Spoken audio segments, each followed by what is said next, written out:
Good morning and welcome to the first Central Texas Film Conference. My name is Megan Frisque and I serve as Southwestern's Associate Vice President for Alumni and Parent Relations. I'm excited to welcome you here to campus for really this lifelong learning opportunity. I mean, that's what education is about, and so we're excited to be hosting this here today. The idea of this program started nearly 2 years ago and came to fruition really due to the diligence of three key people who are here today. Cindy Wigand, is Cindy here? She's outside. If you don't know Cindy, she is in the bright red top. This is Cindy. Kimberly Wolfmann. Kimberly's right up here. And Andrew Ritchie. Andrew is also an alumnus of Southwestern, class of 2005. So thanks really to the three of them for all of their hard work in coordinating this event, really calling upon professionals of field, marketing, getting the word out, soliciting the gifts for our sponsors to make this happen. We are just grateful for everything they've done. In the same, the Central Texas Film Conference would not be possible without the contributions of our sponsors. So we really want to say a special thank you to Dr. Sherwin Kahn. Where's Sherwin? He just walked out. Well, when he walks back in, we have to clap for him. But he is our lead sponsor of the event, and we're really grateful for his interest and support of the conference. We also want to thank 600 Degrees Pizza. Sorry, I didn't hear from 600 Degrees. No. Union on 8th, here in town. Uptown Social. Georgetown Film Society. Gary R. Brown CPA. Bar Entertainment. The Last Responders of Texas. All right, glad you're here. A Premium Blend Studios. They're holding a reception later. The Georgetown Chamber of Commerce. There you go. Thanks, Karen. Fourth Cinema. Wrench Brewery. Yay. And Robert's Printing, too. Nice. Yes. So it's both really been thrilling and inspiring to see this level of community support for the event. To each of our sponsors, thank you for believing in this and believing in the people who really put the time and effort into the planning. It's meant a lot.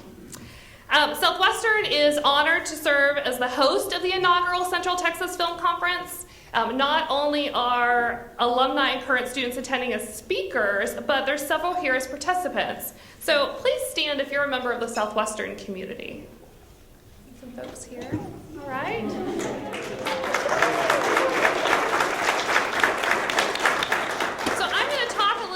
Southwestern, but those are the people you really want to talk to and hear about the experience within the classroom because that's what Southwestern's about. So thank you for all of them also for attending today.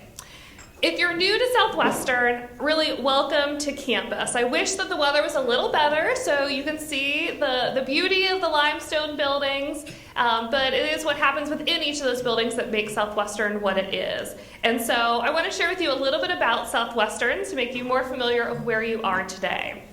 The Southwestern is proud to hold the recognition as the oldest university in the state. Our charter dates back to 1840. And this past year, we've been celebrating our 175th anniversary. We had a birthday party last February, and if you can imagine, that was a lot of candles for people to be, yes, and a very big cake. But it's been a lot of fun with the celebrations. Georgetown's really embraced it. If you've seen the banners around town celebrating the 175th, we're just excited to be celebrating that because no other school in the state is. But Southwestern's known in higher education for a number of different things. One, we are a top-ranked liberal arts and sciences university in the state of Texas. Southwestern is included as one of 40 schools in the book Colleges That Change Lives. And here in 2015, the Frisque Guide to Colleges and Universities ranked Southwestern as one of 44 Best Buy schools. And that's really just what other people are saying about Southwestern. We know what makes Southwestern really special. It's the approach to the academic experience that sets us apart. So relationships between the students and faculty, and it's the encounters that everyone has with one another. And so we're glad that you're here, a part of that today. So I'm going to talk a little bit about that. Sherwin just came back. Sherwin, we recognized you, and so...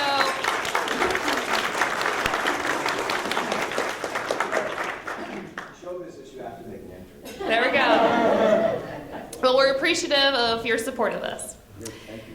And so Southwestern's academic presence emphasizes the interconnectedness and dialogue over various disciplines. Our curriculum, if you've ever heard, is called Paideia, encourages students to look across and through subjects, not just about them. So in our classroom, students are not just being lectured to, they're really being a part of the discussion and finding out between the different topics within their classes how all those elements are put together.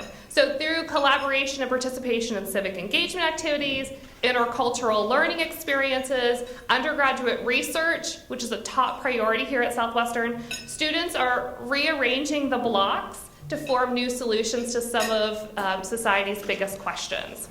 I like to think that today we're going to be doing something similar. We're going to have our own Paideia Day, really as we make connections across the multiple subjects within the film industry. From the economics to acting, we're going to be having a lot of conversations, and I encourage you to consider and look through the material, not just about the material that's shared today.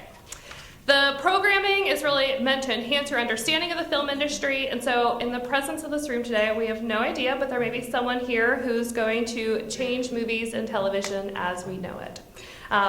We don't know, but let's enjoy the day. Thank you all for being here. At this time, I would like to welcome Karen Sheldon from the Georgetown Chamber of Commerce. Karen.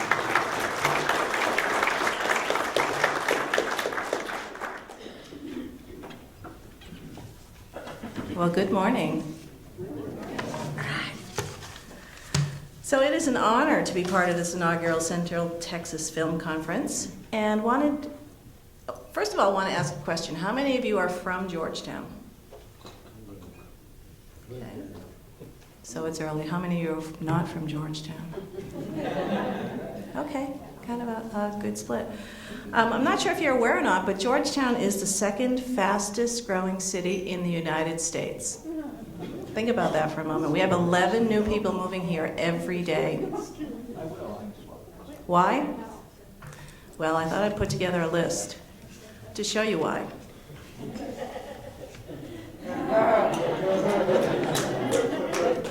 All right. So I'll go through some of the reasons why. Georgetown is one of 58 cities in Texas to be certified as a scenic city. It's a beautiful place to live. We were just listed in Where to Retire magazine as one of 8 appealing low-cost cities. We have a vibrant retirement community in Sun City. We are one of the safest cities in Texas based on FBI statistics. We're the county seat. We have a heavy law enforcement presence, so when you leave here today, go the speed limit. We have the most beautiful town square in Texas, bar none. We have accredited Main Street program. We are home to the Red Poppy Festival, Christmas Stroll, Georgetown Swirl, Table on Main, Ladies Night Out, Shop Small for Business, Market Days, and we're the Red Poppy capital of Texas. We've been listed as the second best place in America to live and launch a business by Fortune Small Business. We've been listed as the third best American suburb and the fourth most caring small city in America. I think we're first on all of those lists. We've been honored as a Texas treasure by the Texas Historical Commission. Walk around Old Town and you'll see why. We've been listed as America's best small town by CNN Money. We have one of the lowest combined property tax rates in the county. And in 2017, we're going green. Georgetown Utility will be powered solely by solar and wind energy.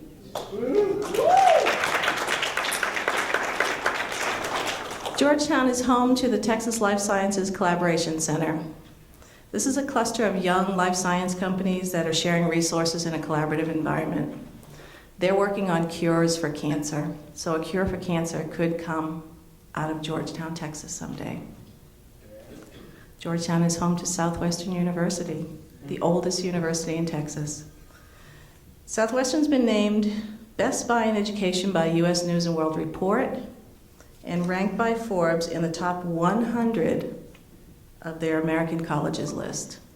It's a great resource in our community. So Georgetown's a great place to live, work, and do business.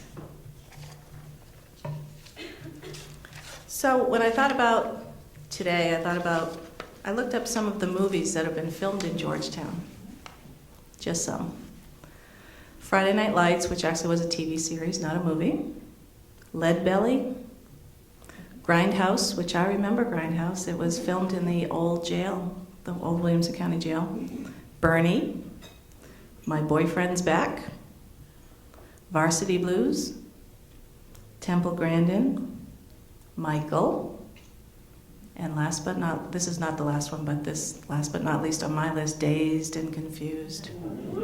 All right. So I know you have a really big day planned, and I will move along. Just want you to know that we are proud to be a partner in helping to foster and build the film industry in Texas, and especially in Georgetown. And thank you so much for having me today.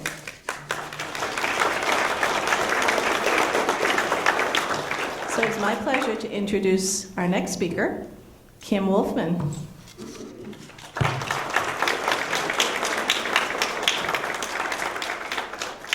Good morning. This is so exciting. So I wear multiple hats. So she's touched on all the reasons why you should move to Georgetown, and this is going to be a selfish plug, but my one hat is I am a realtor with Century 21, so I can, help you move to Georgetown.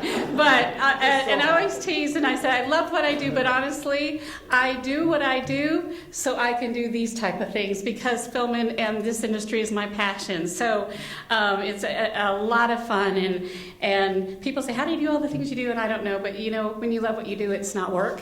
It's your passion and it's fun. So Georgetown Film Society, that's what I want to talk to you a little bit about.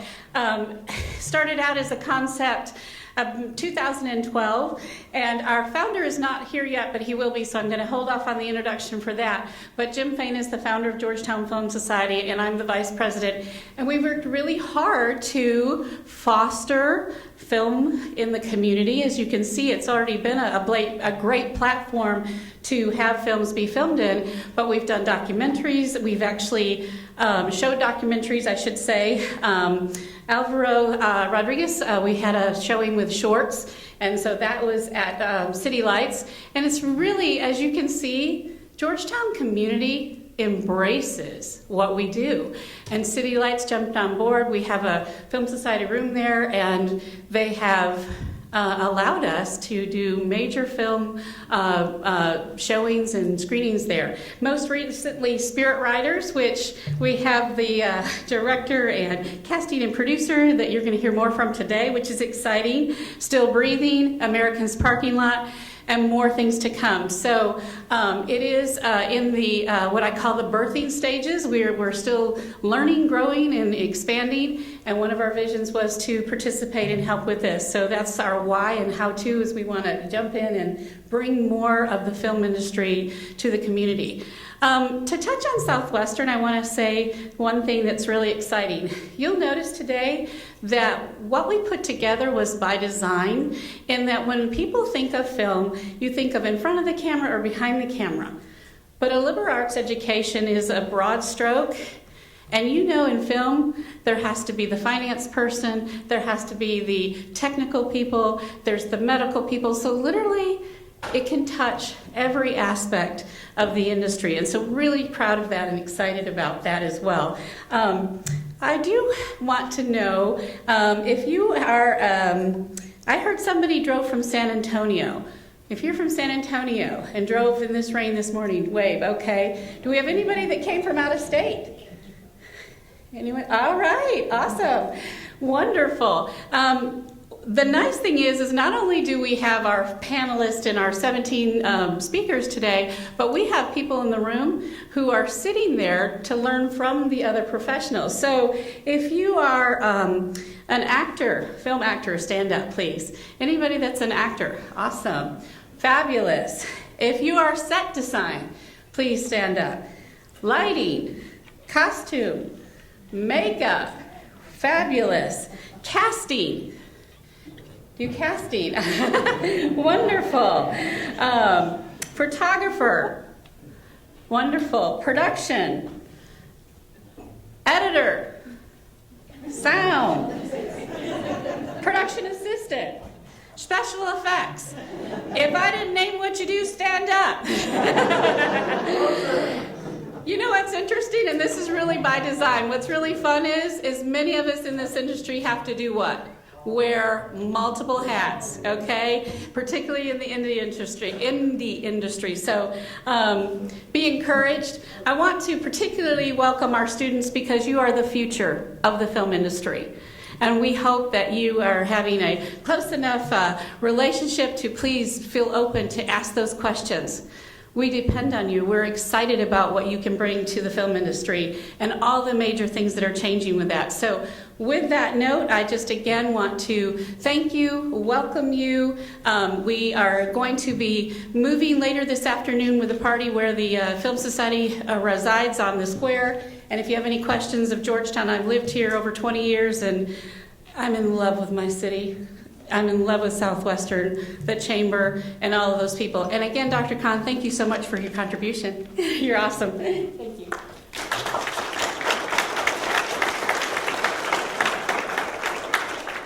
All right, thank you, Kim.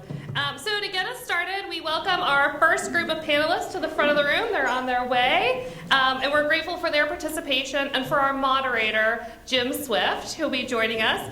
Jim is a Southwestern graduate in the class of 1970. And I'm sure you may recognize Jim.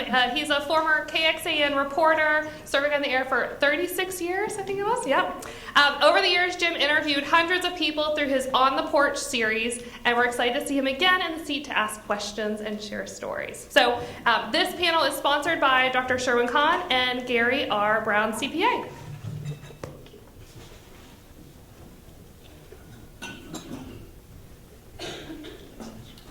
Well, thanks so much. Glad to be here this morning.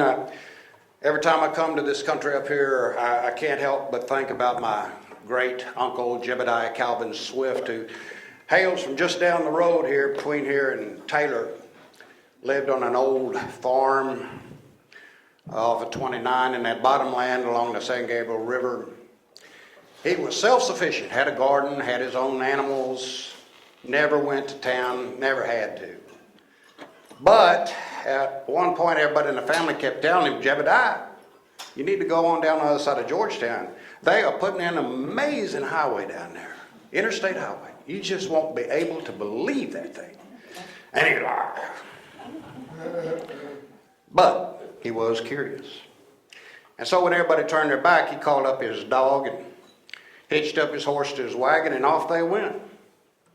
Got down here on the other side of town, and they were right. He was awestruck. And he said, I believe I'm going to get a little closer. I'll get out on that bridge, and I'm going to see up and down. There he went. Just as he crossed the service road, fast-moving car. It was bad. It was bad, and he was mad. Did something completely out of character, went over here to the courthouse and filed suit against the driver of that car. Never even contemplated such a thing. Case came to trial. The attorney for the driver of the car put a state trooper up there on the stand, said, you the first one on the scene? Said, yes, sir. He said, did you see Mr. Swift? He said, oh, yes, sir, I saw him. He said, did he say anything to you? He said, yes, he did. So what did he say? He said he never felt better in his life. Courtroom went to buzzing. Judge pounded the gavel. Lawyer for Jebediah put him on the stand. He says, is that true? You tell them people that trooper down there that you never felt better in your life, and then you have the gall to come in here and file suit against the driver of this car? Well, yes, sir. Will you explain to the jury why you said that day? I said, yes, I will. I was knocked out. I was bleeding. I was hurt bad. And I woke up. And through the daze in my eyes, I saw this police officer. I saw him walk up to my dog. And he took one look at my dog and he killed him with his gun. And he walked over to my horse and took one look at the horse and shot him in the head. And he came over to me and said, how you feel? I said, hell, I never felt better in my life.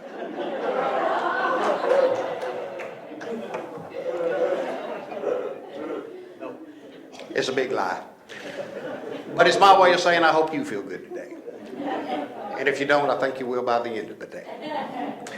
We're going to start off with our first panel this morning, and we're going to work our way down and make a little introduction, and then we'll get into it. Andrew Ritchie, far end of the table, grew up in West Texas where he fell in love with the stage as a young child. Received a BFA in theater directing from Southwestern University. That was in 2005. His tenure at Southwestern included time studying theater in London. That's still going on. My nephew, Will Swift, sitting yonder next to his daddy, Tom, who will be moderating the next panel, he did a little bit of that. After graduation, Andrew traveled to Taipei as an educator teaching English and theater for several years before receiving his MFA from the prestigious School of Cinematic Arts at the University of California. Andrew is known for his work on Fig, a film about a young mother trapped in a life of prostitution that aired on HBO, and also on Code Black, an adrenaline-filled documentary about the storied Los Angeles County ER. That film won dozens of awards before being picked up for television series by CBS. Andrew produced and edited Loveland, which features a breakthrough cast of characters. Cast of characters with intellectual and developmental disabilities, and which won a number of awards at festivals around the country. Andrew is currently producing the documentaries 25 Prospect Street about working rights for individuals with disabilities, and Cop Watching about the Austin police watching group Peaceful Streets Project. He's also part of the editing team on the Terrence Malick documentary Voyage of Time. Andrew lives in Round Rock with his wife Michelle and their new baby Elizabeth Ann. Suzanne Weinert is president of Flatiron Pictures, which specializes in producing independent feature films throughout the Southwest. Prior to that, she interned for director Ron Howard, was a personal assistant to Julia Roberts, and was vice president of Shoelace Productions in New York City. Suzanne has been a faculty member at both Fordham University and the School of Visual Arts in New York, and she is on the advisory board of the South by Southwest Film Festival. And she's also a board member of the Austin Film Society. She divides her time between New York City and Austin. And she's produced several Texas films, including Hellion and Exterminators. Nicole Walton Durham. She's a business entrepreneur, production and development executive, performing artist, wife, and mom. She is CEO of Edgen Films, LLC, and the Chief Operating Officer of Global 3 Media, LLC. She was born and raised in the South, and then at the age of 20, she chased her dreams to Los Angeles. There she attended Santa Monica College and Cal State Fullerton, where she studied theater arts. Nicole became a member of the Screen Actors Guild in 2003 after landing a small role in The Girl Next Door. She was active in both the theater and independent film scene. With Edgen Films, Nicole has been instrumental in developing and producing award-winning short films such as Malin, Bits and Pieces, Rack, which was a 2010 Doorpost Film Festival finalist, and Breaking the Curse. This experience led to producing full-length films, including Curse of Babylon in 2011, Bigfoot Wars in 2013, The Shadow People, and Spirit Riders, both in 2014. Also in 2014, Nicole joined forces with Heyman Talent South to form a crew division out of Austin. She also secured her company's position in the formation of multimedia powerhouse Global 3 Media, which handles distribution of original films, and she is that company's COO. A partnership between Edgen Films and Casting Works LA resulted in the 4 Reels School of Film. The firm offers youth and adult classes in the art and business of film. Offices for all 3 entities are located just down the road in the city of Round Rock. Doreen guides her company's growth and development, as well as producing and promoting the arts, and she takes pride in being involved with high-quality, exciting, and inspiring filmmaking. Liz Atherton refers to herself as the Queen Bee of Atherton Group Talent Agency. She was a financial analyst and project manager for Fortune 10 companies before purchasing a fledgling talent agency in the suburbs of Austin nearly a quarter of a century ago. The Atherton Group now operates in California, Texas, and Louisiana, and has grown into one of the best boutique agencies in the country, consistently appearing in the top 1% of IMDb's list of power talent agencies. The Atherton Group Talent Agency represents professional, award-winning actors and voiceover artists, as well as the most impressive rising stars in the business.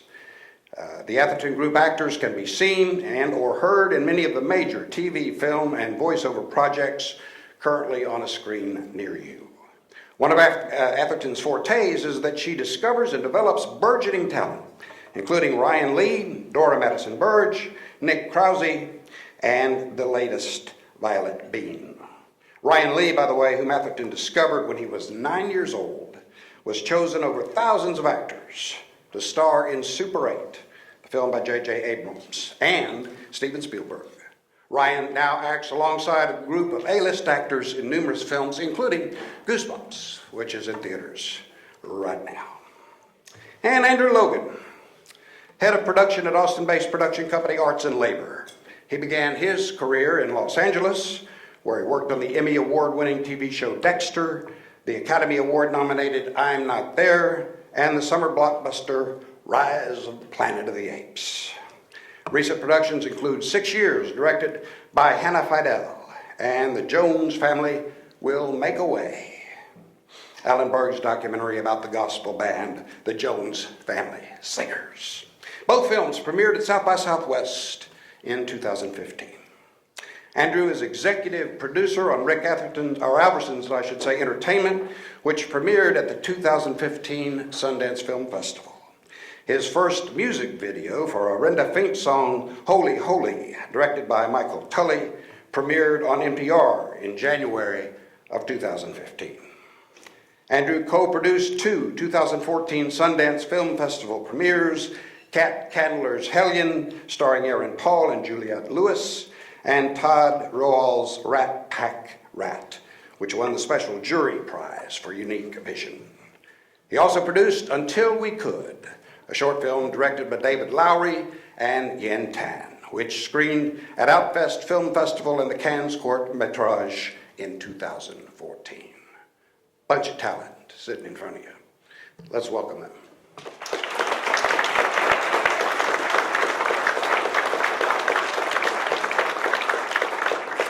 Well, we thought we would start this morning by just working our way briefly down the row. And I've asked the panelists, those that I had a chance to visit with before we got going today, to think of the thing that they hear most often, the kinds of questions they get asked most often, and comment a little bit on that topic. And as we work our way through the end of the table, then we'll throw it up to questions from you folks in the audience, so be thinking about where you want to go with that. Andrew, will you start for us? Sure. I guess the question that we're all here for today is how do you break in, how do you get your foot in the door? And the answer is simply just put it there. It's as simple as that. It sounds easy. As Jim said, my wife and I were fortunate to have lived in 3 countries, and people always asked us, wow, I wish I had money to do that. We didn't have money. Well, how did you do that? Well, we bought a plane ticket and we went. And honestly, starting a film career is the same way. Just get a camera, get some folks, and make a movie. I made my first one as a senior here at Southwestern. I would never show it to anyone today, but it got it started and helped me to figure out, what I want to do and how to do it. So, I always get asked the question, mostly by members of my own family, what do producers actually do? Because at the end of movies, they see 17 different producer type questions. So there are actually different types of producers, but essentially we do everything. Well, I always say producers do everything, but we do everything that doesn't involve directing the actor. But everything else that goes on a movie set has gone through the producer. We have probably hired the crew, and we've probably secured all the, we hire the cinematographer, and we hire the location manager, and we hire all of the department heads.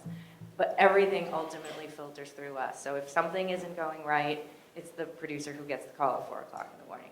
And so, but my mom always seems to forget that and continuously ask me what I do.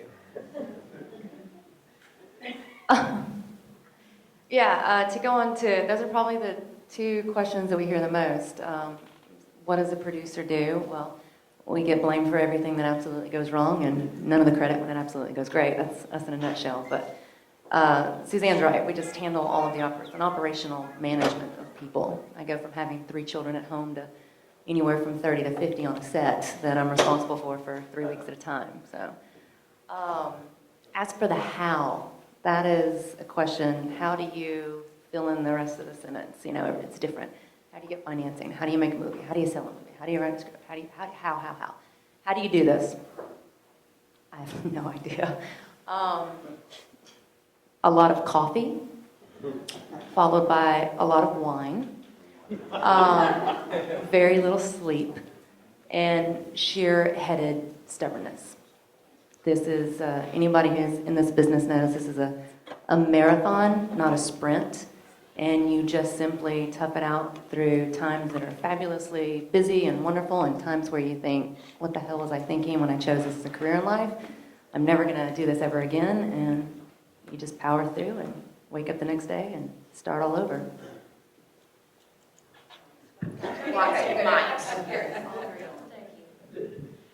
The question I typically get asked is, how can I pay for my kids' college?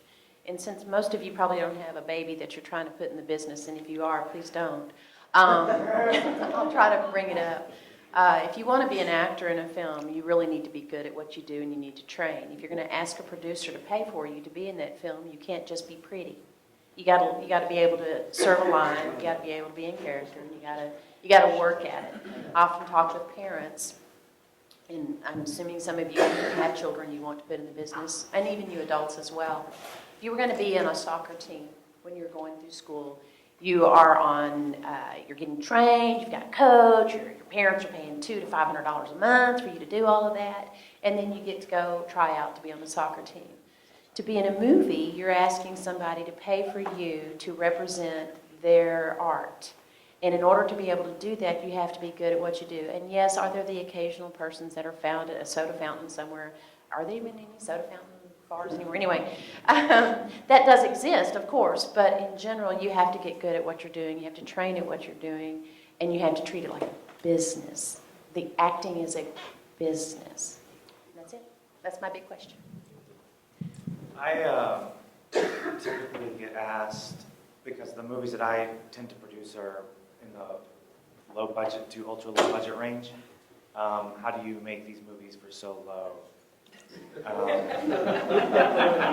And the easy answer is I don't pay people to help me make these movies. But in that spirit, though, I think that it's important. Like, how are you able to convince people to work for little to nothing? And I think it's about finding a good piece of material and a good director that you can really believe in. And then, I try to put put myself in the shoes of the people who I'm asking favors of. If it's an actor, or if it's a key crew member, or if it's somebody who owns a house who I'm trying to secure as a location, try to put myself in their position in terms of, if I were getting this call, why would I say yes to it? And understanding what they would be benefiting from it, and allowing it to be an opportunity for everybody, and working so that you know what people's needs are, and fulfilling those desires. on the artistic side and on the financial side. If I'm not able to pay people, a lot up front, sometimes there's leeway to have somebody participate on the back end so that they feel like they've got a stake in the movie. But in general, that's the question I get the most, which is, how are you able to make this movie for so low? And there's no real secret sauce. It's no one's getting paid. And that goes for the producer and director too. So it's not like we raise, $500,000 and we're pocketing $400,000, and then that's not how it works. So what do you eat? What do I eat? Yes, I mean, you That is actually one of the budget items that is, One thing you pay for, you always that pay does not go away. But there's ways to save money on that, which is instead of hiring a caterer, we'll get somebody to cook home-cooked meals, like lasagna or pasta and that sort of thing. Or on Hellion, one of the other producers, we shot in a small town in East Texas, and the producer's mom did all of the cooking, and she was a member of the Baptist church in town, so we were able to use their industrial, freezer and kitchen to be able to prep our meals. And we got them to buy all the food, which was all tax exempt. So even with food, there's clever ways to. Okay. I actually meant, what do you eat? You said you didn't make any money at this. Oh, I ate the free food. There you go. After 36 years reporting television news, I know exactly what you're talking about. Would you like to eat with us? Oh! Okay, obviously, here's the thing I kept hearing all the way down the line. You're talking about producing a film or a television series, and you got a product that really is the subject of the discussion. But what's really happening that I heard in every single one of these brief beginning statements, you're dealing with people, right? You're interacting with people. You're trying to inspire people. You're trying to cajole them. Movie making is like pretty much everything else. You have to deal with people, and you have to hurt them, and you have to inspire them, and you have to care about them. And when you do that, doors open. Speaking of open doors, it's open. You got about a half an hour. These people are at your beck and call. What kinds of things are in your mind? We didn't talk about this, but there's a microphone here. I suspect they want you to come up and use it, probably for the video aspect of it. So, who shall be first? By all means, just come up and sort of stand in the back, and when it's your turn, come to the mic. And please identify yourself. Hi, I'm Mark Clark. How do you get a screenplay looked at? In what regard? If I've written a screenplay, how do I get someone to look at it? Well, the first thing you should do is register it with the Writers Guild of America. You don't. I've done that. Okay. Then, I think the way we find a lot of our scripts, or I'll speak for myself. The way I find a lot of scripts is I have someone whose job it is to kind of keep up with festivals, like who's winning what screenplay competitions and things. So, and I know from experience, I became a professional screenwriter after something that I wrote was the best comedy at the Austin Film Festival in 2001. And so I just think you should enter it in every festival you can, because when a letter comes to me that says, hi, I wrote this script, I look to see if it's won any festivals, if it's done anything like that. Because if it hasn't, then I or someone who works for me has to actually kind of take the time to read it. But if it says in the opening line, I was a finalist of the Nichols Fellowship, or I was at this, or I was at that, then I already know it's kind of gone through a vetting process already. So I would say apply to every festival and apply to every fellowship and see how you do. Good. Thank you.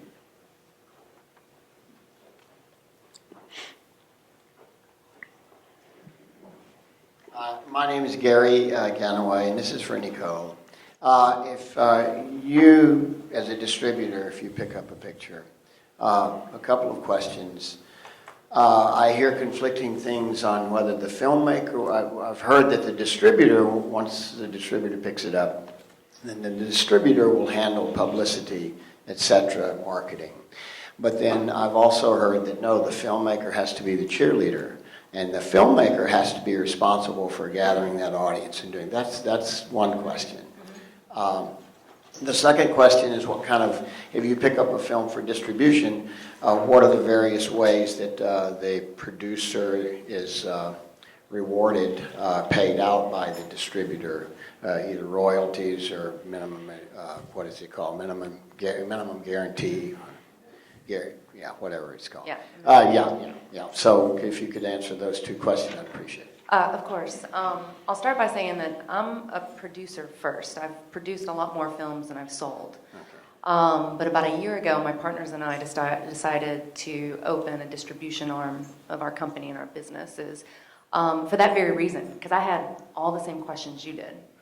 And I couldn't quite get an answer. I've gone to the film market, I've met with tons of distribution companies, and it's a whole nother side of this business that makes me appreciate producing a lot more. But we opened up the distribution company for that, so that we could take out our films, we could control them a little more, we made sure we understood how we were getting our investors paid back and how that actually flows. There are so many nuances to it and so many different scenarios that I can give you that we don't have time for on this panel. I'm happy to discuss with you anytime. Thanks. But I would say to your first question, absolutely. The first and foremost cheerleader for any production is going to be the production team, the producer, hopefully your director.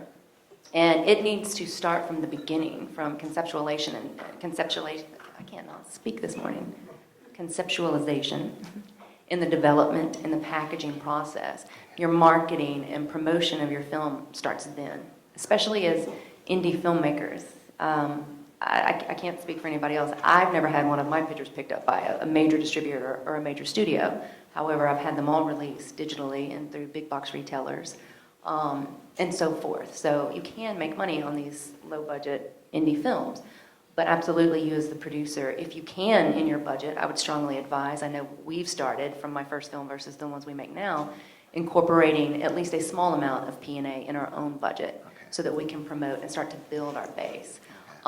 Festivals used for marketing of the film are just as relevant as the rewards that they win and building a fan base. And then depending on the nature of the agreement you have with your distribution company, yes, to some degree they will promote it because they benefit from the sales of that film as well. Depending on how much they think they're going to benefit will determine ultimately how much they're going to put in P&A. And I assure you that every dollar of that will be taken back long before it comes back to you. Right. Okay, thank you. Did that answer your question? Yeah, thank you. And the rest of the members of the panel, just because a question gets asked of one of you, please feel free to jump in if you had something to add or want to debate. Yeah, this question was inspired by a comment that Andrew made, but it's for anybody. You said, how do you get started? Just jump in. I'd love you to expand on that a little bit. And as a small media production company ourselves, who are just starting to try to make our own films, we're trying to think about, well, okay, how do we, get the funding organized, and we're looking into crowdfunding and that sort of thing. And I would love it if you guys could talk about crowdfunding and film and there seem to be so many choices. What avenues do you feel like? I can give you, every route's different. So all these folks up here are going to have different routes than I had. I'm happy to share mine. Like I said, I made a film here. I traveled a bit, and I taught myself editing. A big thing to do, I think, is you have two hands.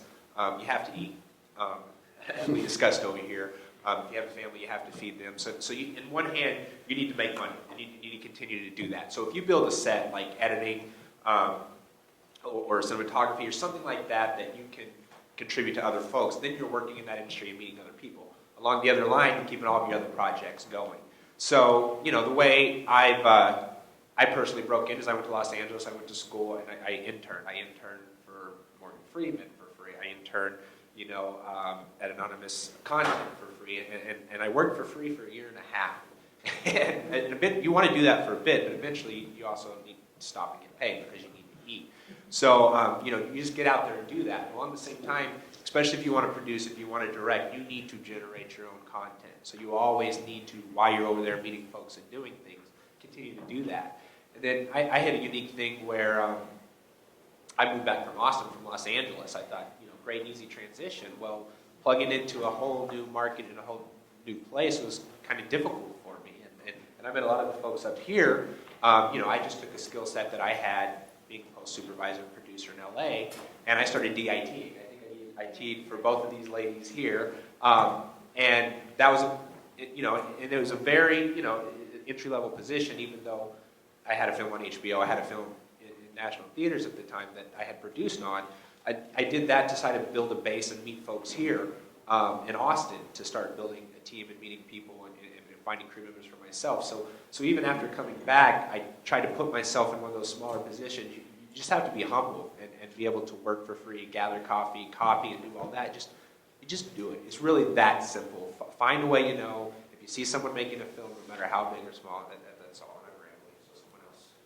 Oh, that was good stuff. About the crowdfunding thing, I personally don't, we haven't crowdfunded any of our movies because they're usually between $1 million and $5 million, so that's just not going to happen. But I have started to work with a company called Production for Use, which is based in Austin, and they are, one of the things that they do, they're specialists in crowdfunding, and they did a whole presentation on what they can do and the amounts of money they've raised for different projects. And it just seems now that crowdfunding's become such a viable way to raise money, but it needs to be done in a well-ordered fashion. And so I actually think that bringing on a specialist, and they will basically they work on a percentage basis, and having them do your campaign for you, because to do an effective crowdfunding campaign, I'm not just talking $5,000. I'm talking like if you're trying to raise, like you said, you're starting to make your own things. If you're trying to raise $25,000, $50,000, that campaign takes a real structure, and it is someone's job 24/7 for the 40 days or whatever the campaign is going to be. And so there are people now who specialize in that, and they're really, really worth talking to, because unless you can learn by trial and error, but it's going to be a lot of error, which means you may not get the projects going. It really is worth now seeking out consultants who do that. And I'm about to do that on a documentary. It seems like from what I'm seeing, especially with Kickstarter, documentaries, a lot of them are now being funded by crowdfunding. So, what I would say to that is, yes, I think a full movie can be sourced on crowdfunding. So like if you're doing something for $25,000 or $50,000, it can be done. Suzanne is for sure right that it's a full-time position for somebody. It's just like producing or directing or whatever, it's kind of unsustainable. So having partners to help you out, I think, is really key. But there's the other aspect of it where that's only one piece of your financing that you're getting for a larger picture. And so also thinking about strategically, do you do that at the beginning before you're in pre-production?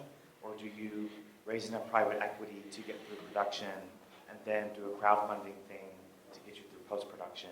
Because oftentimes, that's typically the strategy we use, although we've done both, but typically the psychology of the person who's like funding your thing on crowdsourcing platforms is like, oh, they've already got this thing, they just need to get through the hoop or get through the finish line, as opposed to if you're doing it before anything starts, it's not that real. And so there's more incentive for somebody to want to. And that would enable you to have a product to put up. Use footage, like we just did one for a movie,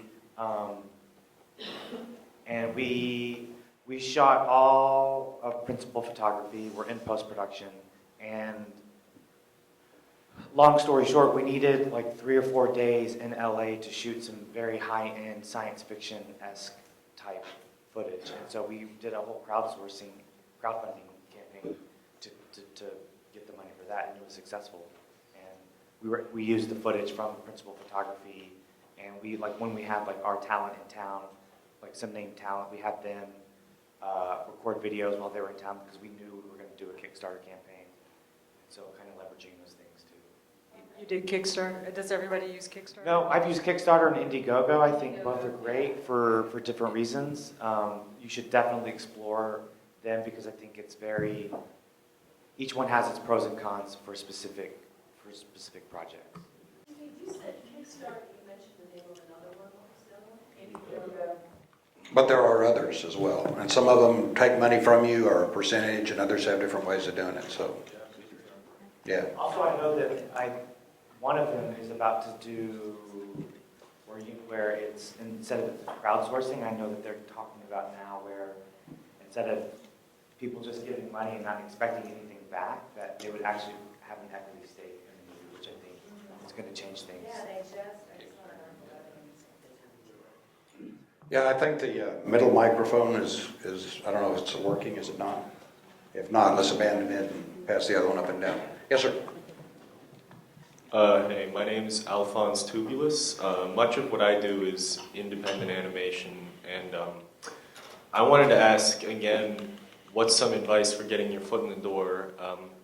Building a fan base, just that sort of thing, because it's hard to make a viable profit or make, it worth your time without that sort of thing. Any advice for getting noticed by studios or investors or anything? Well, I just think I found something particularly interesting in what you said about how it's hard to make it worth your time if you don't have this. That's not what I meant, I'm sorry. Right, no, I understand. But I do understand. It's hard and it's frustrating, and you're like, how am I going to eat? How am I going to pay my bills, right?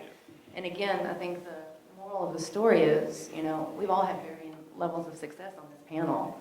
But I assure you, we've all spent plenty of times struggling and working for free. I assure you, to this day, I still spend plenty of hours that are never paid for, dedicated to my business. But I understand that it's more than just, oh, I'm a passionate artist.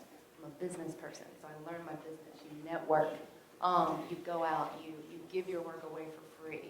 You share your work with the world while you aggressively continue to try to go into a career. And it just, again, there's no secret. We were asked, how do you do it? You just do it. You wake up every day and you do it, and you educate yourself. I was lucky I had people like Suzanne when I first came to town who I would reach out to. I always sought to find those who were more successful, who had done the things I hadn't done before, and I would reach out and say, can you give me your advice? Can you share with me what you will share?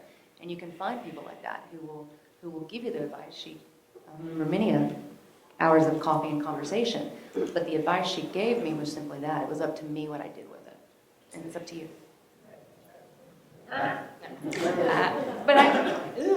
If y'all will pull the microphone up real close to your mouth, I think that will help. Okay, There you I think go. this one is working. I think that one isn't. But I will say, particularly for animation, here's the thing. Animation is happening in LA. I hate to say it, it's just a location thing. So if you want to be here, and I think everyone in this panel will agree, if you want to work in a small market, then the only way people in the big market, where the real money is happening, particularly for what you do, is you have to get your product out there. And again, I beat this like a dead horse, this whole festival thing, but I am telling you, every major studio, every major agency in LA, they have people whose job it is to pay attention to what's happening at festivals. And if you invest the time and make just a little animated movie, and then you enter it through Without a Box to every single animation festival, and there's hundreds of them, and you start to be a finalist or whatever, someone is going to pay attention to that. But unfortunately, because you're in a very small market, particularly for animation, you have got to get your stuff out there.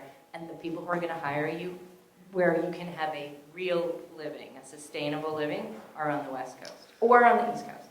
Out there as in? Los Angeles or New York. Oh, yeah, okay. And So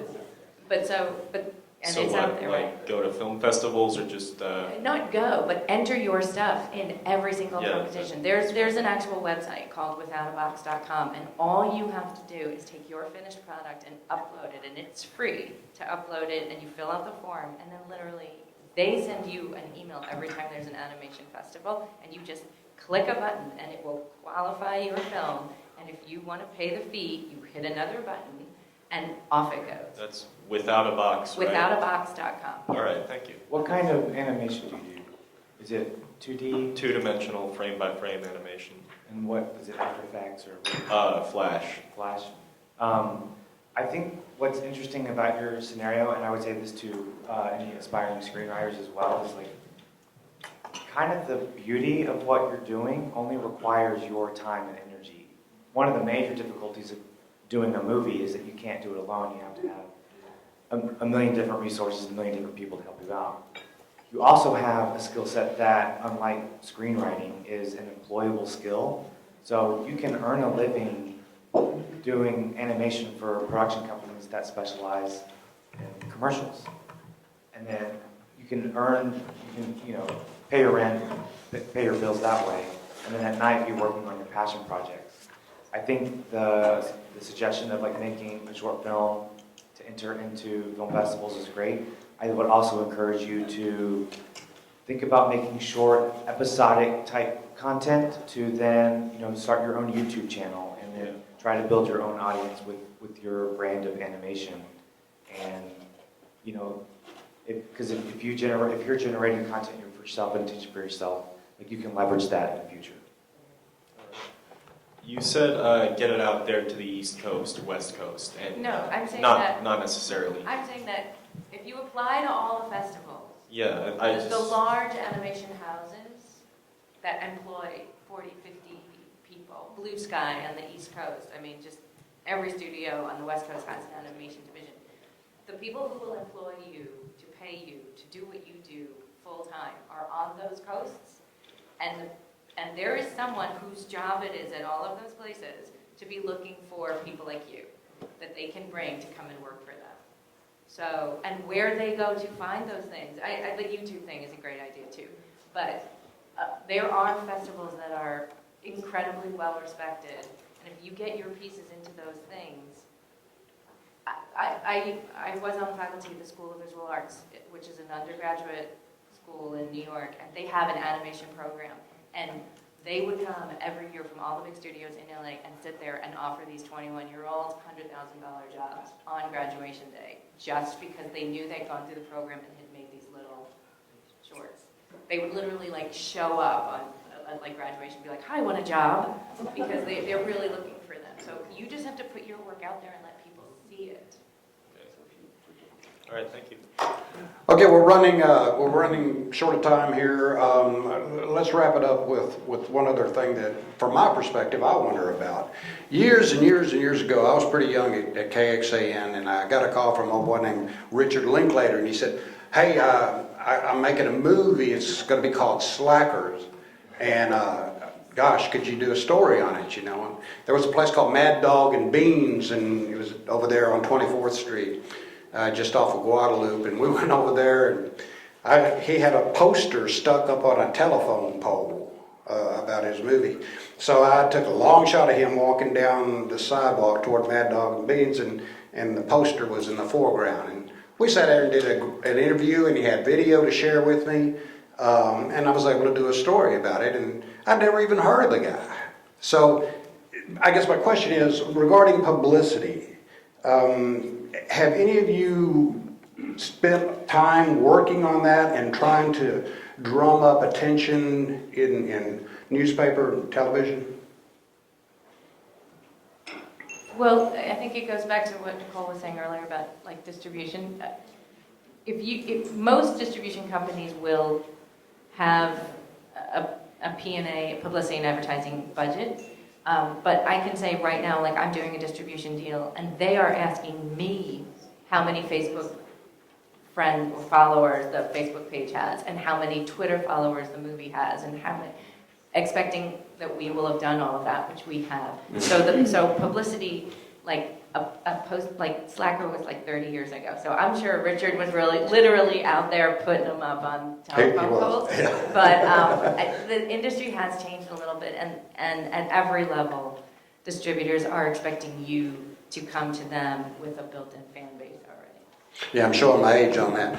Though I would say that if you're a small independent filmmaker and you're trying to get noticed, don't give up on the notion of paying attention to television newscasts, reading the newspapers in your local communities, and ascertain which of the reporters seems to be doing. Sometimes it's going to be on the noon show and not on the 6 o'clock news.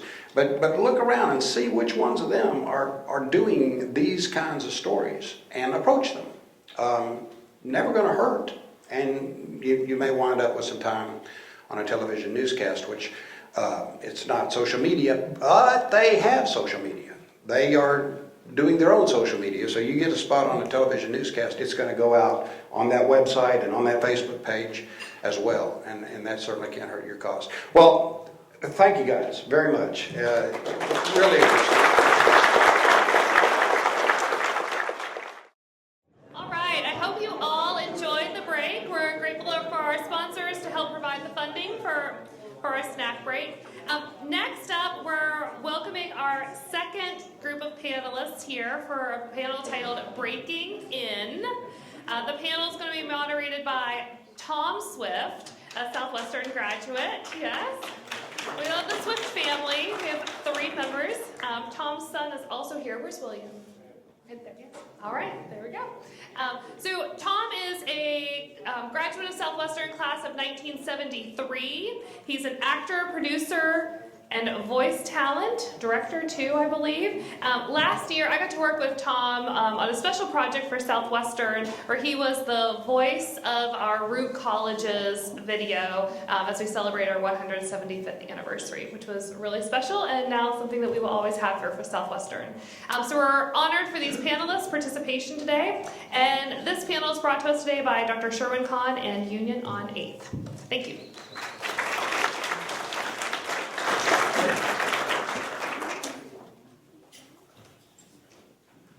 Megan Frisque, thank you.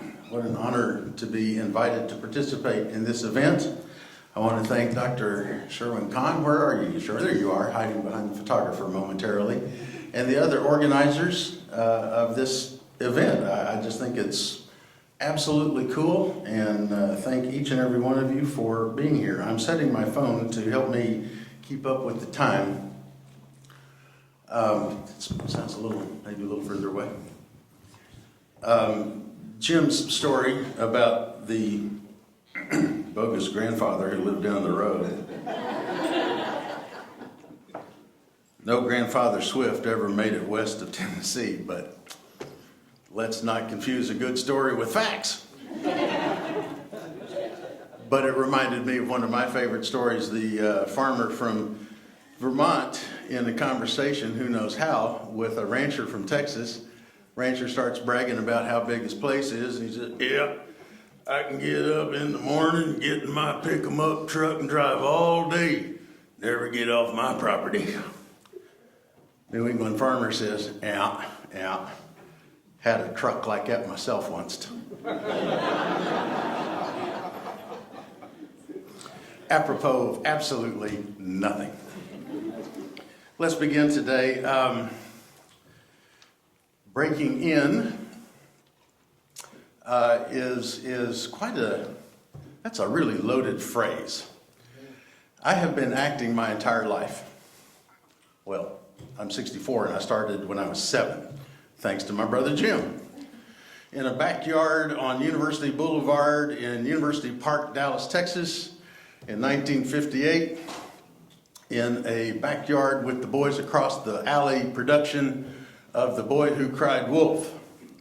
Being producer and director, of course, Jim claimed the titular role for himself, but I was lucky enough to receive the role of the villain, the evil wolf.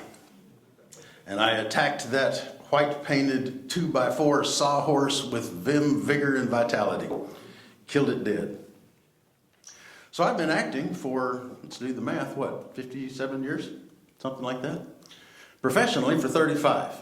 And I have been stunningly lucky to have had the training that I had, and I want to just echo for those of you in the room who are at the beginning of your overarching career, that to emphasize the training that you are here at Southwestern shows you already understand that concept. Jim and I were lucky enough to start here doing that because we were lucky enough to have a father. Will's grandfather was Dean of Students here for 22 years. And that's what brought us here in the first place. And then after being a theater major here at Southwestern, I went to grad school at SMU, going to acting school there. And those two experiences have made all the difference in the world in the subsequent 35 years of being a professional actor.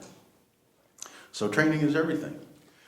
Though I get a little dismayed sometimes when people will say to me, well, that's That's a long time to be an actor. Too bad you never made it.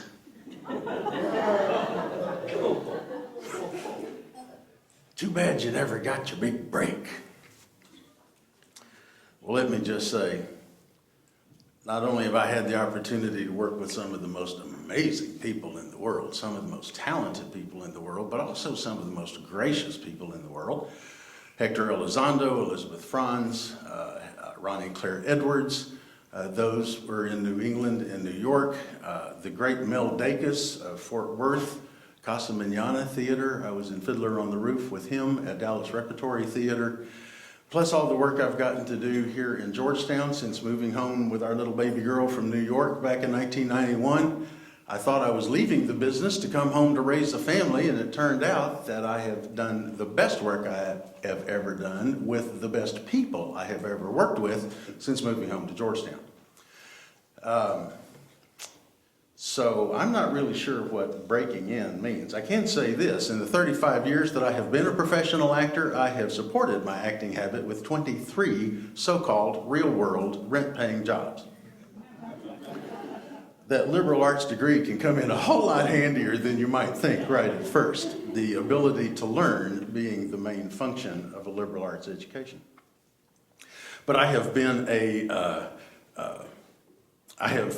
in New York, I built theatrical scenery in Brooklyn. I demonstrated small kitchen appliances at Bloomingdale's and Macy's. I was a word processor for a couple of law firms. Did lots of different things there and elsewhere. I have been a zookeeper. I was a zookeeper for 5 years. I was an activity director for a retirement home for 7 years. I was an office administrator for a health and counseling services office here at Southwestern for 10 years. Just to prove I can't actually hold a job. But in that amount of time, some of those jobs lasted about a week and a half. That was the Carney and the Hoop the Dog competition, carnival booth at the Texas State Fair, which I quit halfway through because I wasn't cheating the customers to the boss's satisfaction. So lots of different experiences are available for you as you seek to support an acting habit. But the bottom line is, when you have had the opportunity to do what you love and have figured out a way to still stay alive for your entire adult life, you have made it.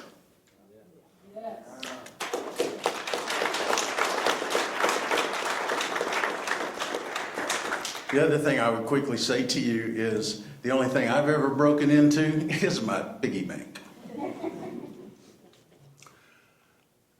97% of the union members, of the SAG-AFTRA and equity members, 97% of them have to do something else to pay their rent every year in addition to their acting work.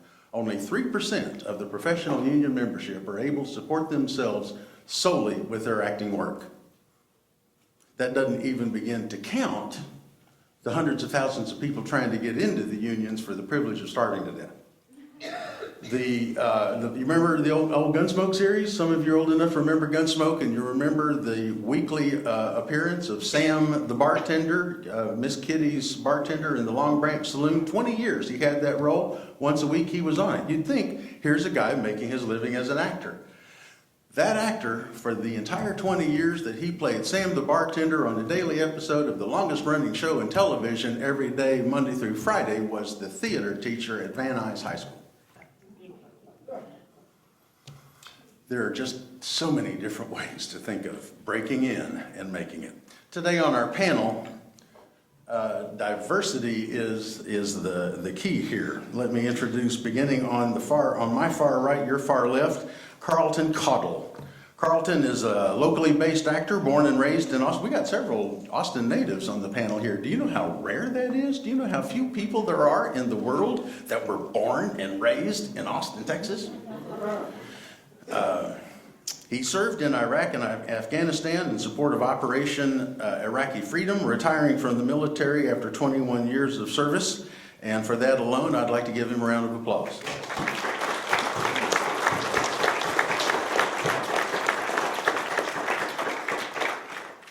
Upon retirement, he moved to New Braunfels, Texas, where he taught at Fort Comal Independent School District. In May of 2014, Mr. Caudle was asked to be an extra in a movie, a love these stories. Waiting on set, one of the main characters did not show up. The director asked Mr. Caudle if he could act. The answer to that question is always, oh, hell yes. He answered that he was an actor, and he was given his sides to learn his lines, and was cast as one of the lead supporting actors in that movie. Since then, Mr. Caudle has become a full-time successful actor. Now get this, y'all. In 18 months, he has been booked on over 80 different productions and earned his SAG eligibility. For that alone, I hate him.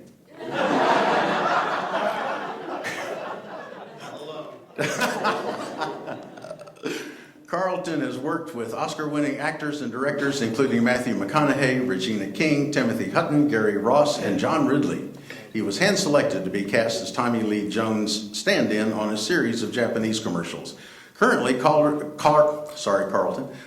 is under contract to host a network game show. This fall, he will also play Mr. Rose on ABC's TV show The Mix. He will also be featured as a high school coach in Angelo Pizzo's film My All-American, the story of the University of Texas football player Freddie Steinmark, which is due out in theaters in 6 days. Mr. Caudle has also been cast to play Jack Mann in the award-winning Broadway play Kill the Cedric, written by Todd Wallinger. You know, you just give me all kinds of reasons to be really unhappy with you, Carl. In his spare time, Carlton runs Central Texas Actors Group, CTAG, and an independent actors group, and there he helps over 1,000 actors find bookings, classes, headshots, and other tools needed to succeed in acting by creating a network of support throughout the acting community. So for that, we thank you very kindly. Carlton Caudle, ladies and gentlemen.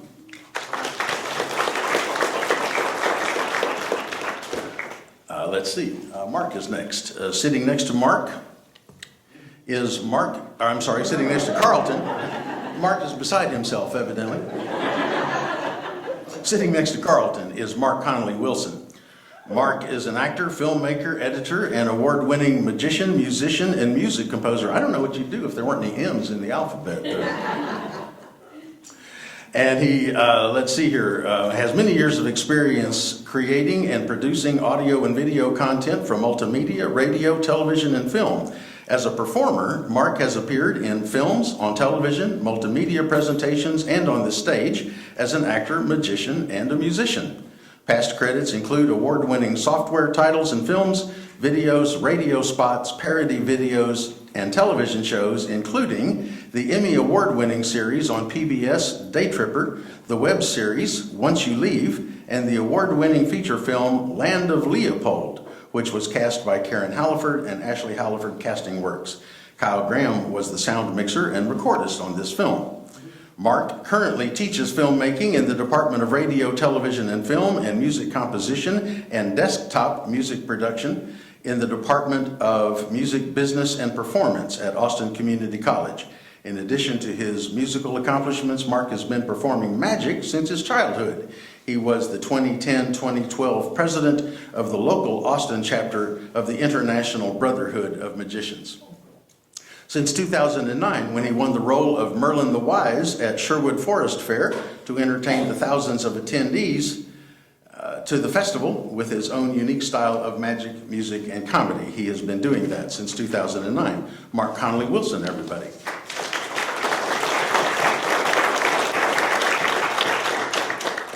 Sitting next to Mark is Philip Roy.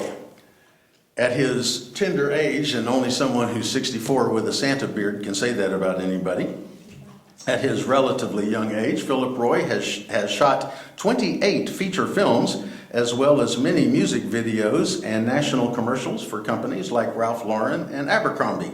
He has worked around the world in 11 countries. They are testament to his work ethic and his unbelievable eye. He has won multiple awards for his feature films, such as Best Cinematography at the 2009 Boston International Film Festival, the 2010 Milan International Film Festival, the 2011 Bel Air Film Festival, and the 2015 Hoboken International Film Festival. And don't laugh, don't fix it if it ain't Hoboken. When you grow up with a name like Tom Swift, you do that. I'm sorry. It's a character flaw. He has also worked with diverse directors, including an Academy Award-nominated director on several projects. Philip Roy, everybody.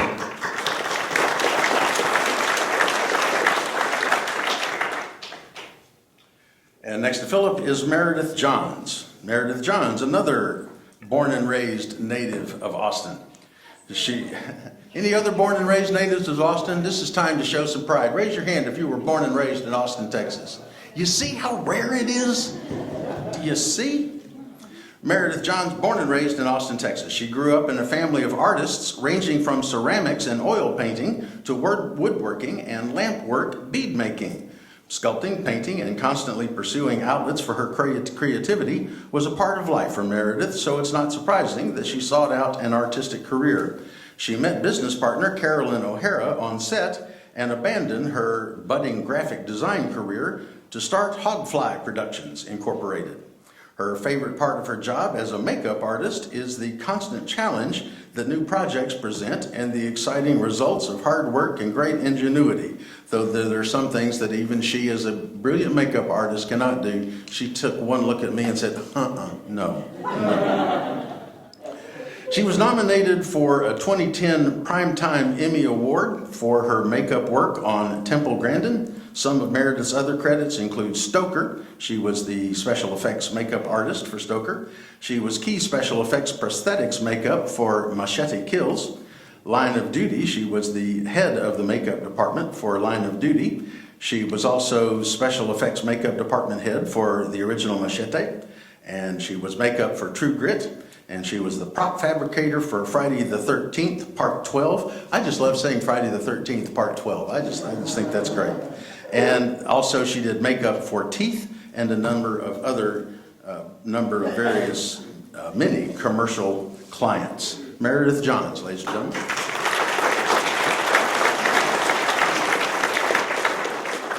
And finally, to my right, R.J. Freitag, post-production mixer. Native of Austin, lead mixer R.J. Freitag spent the last 11 years in Los Angeles working with some of the biggest studios in Hollywood and helped create some of the best sounding works to come out of Los Angeles.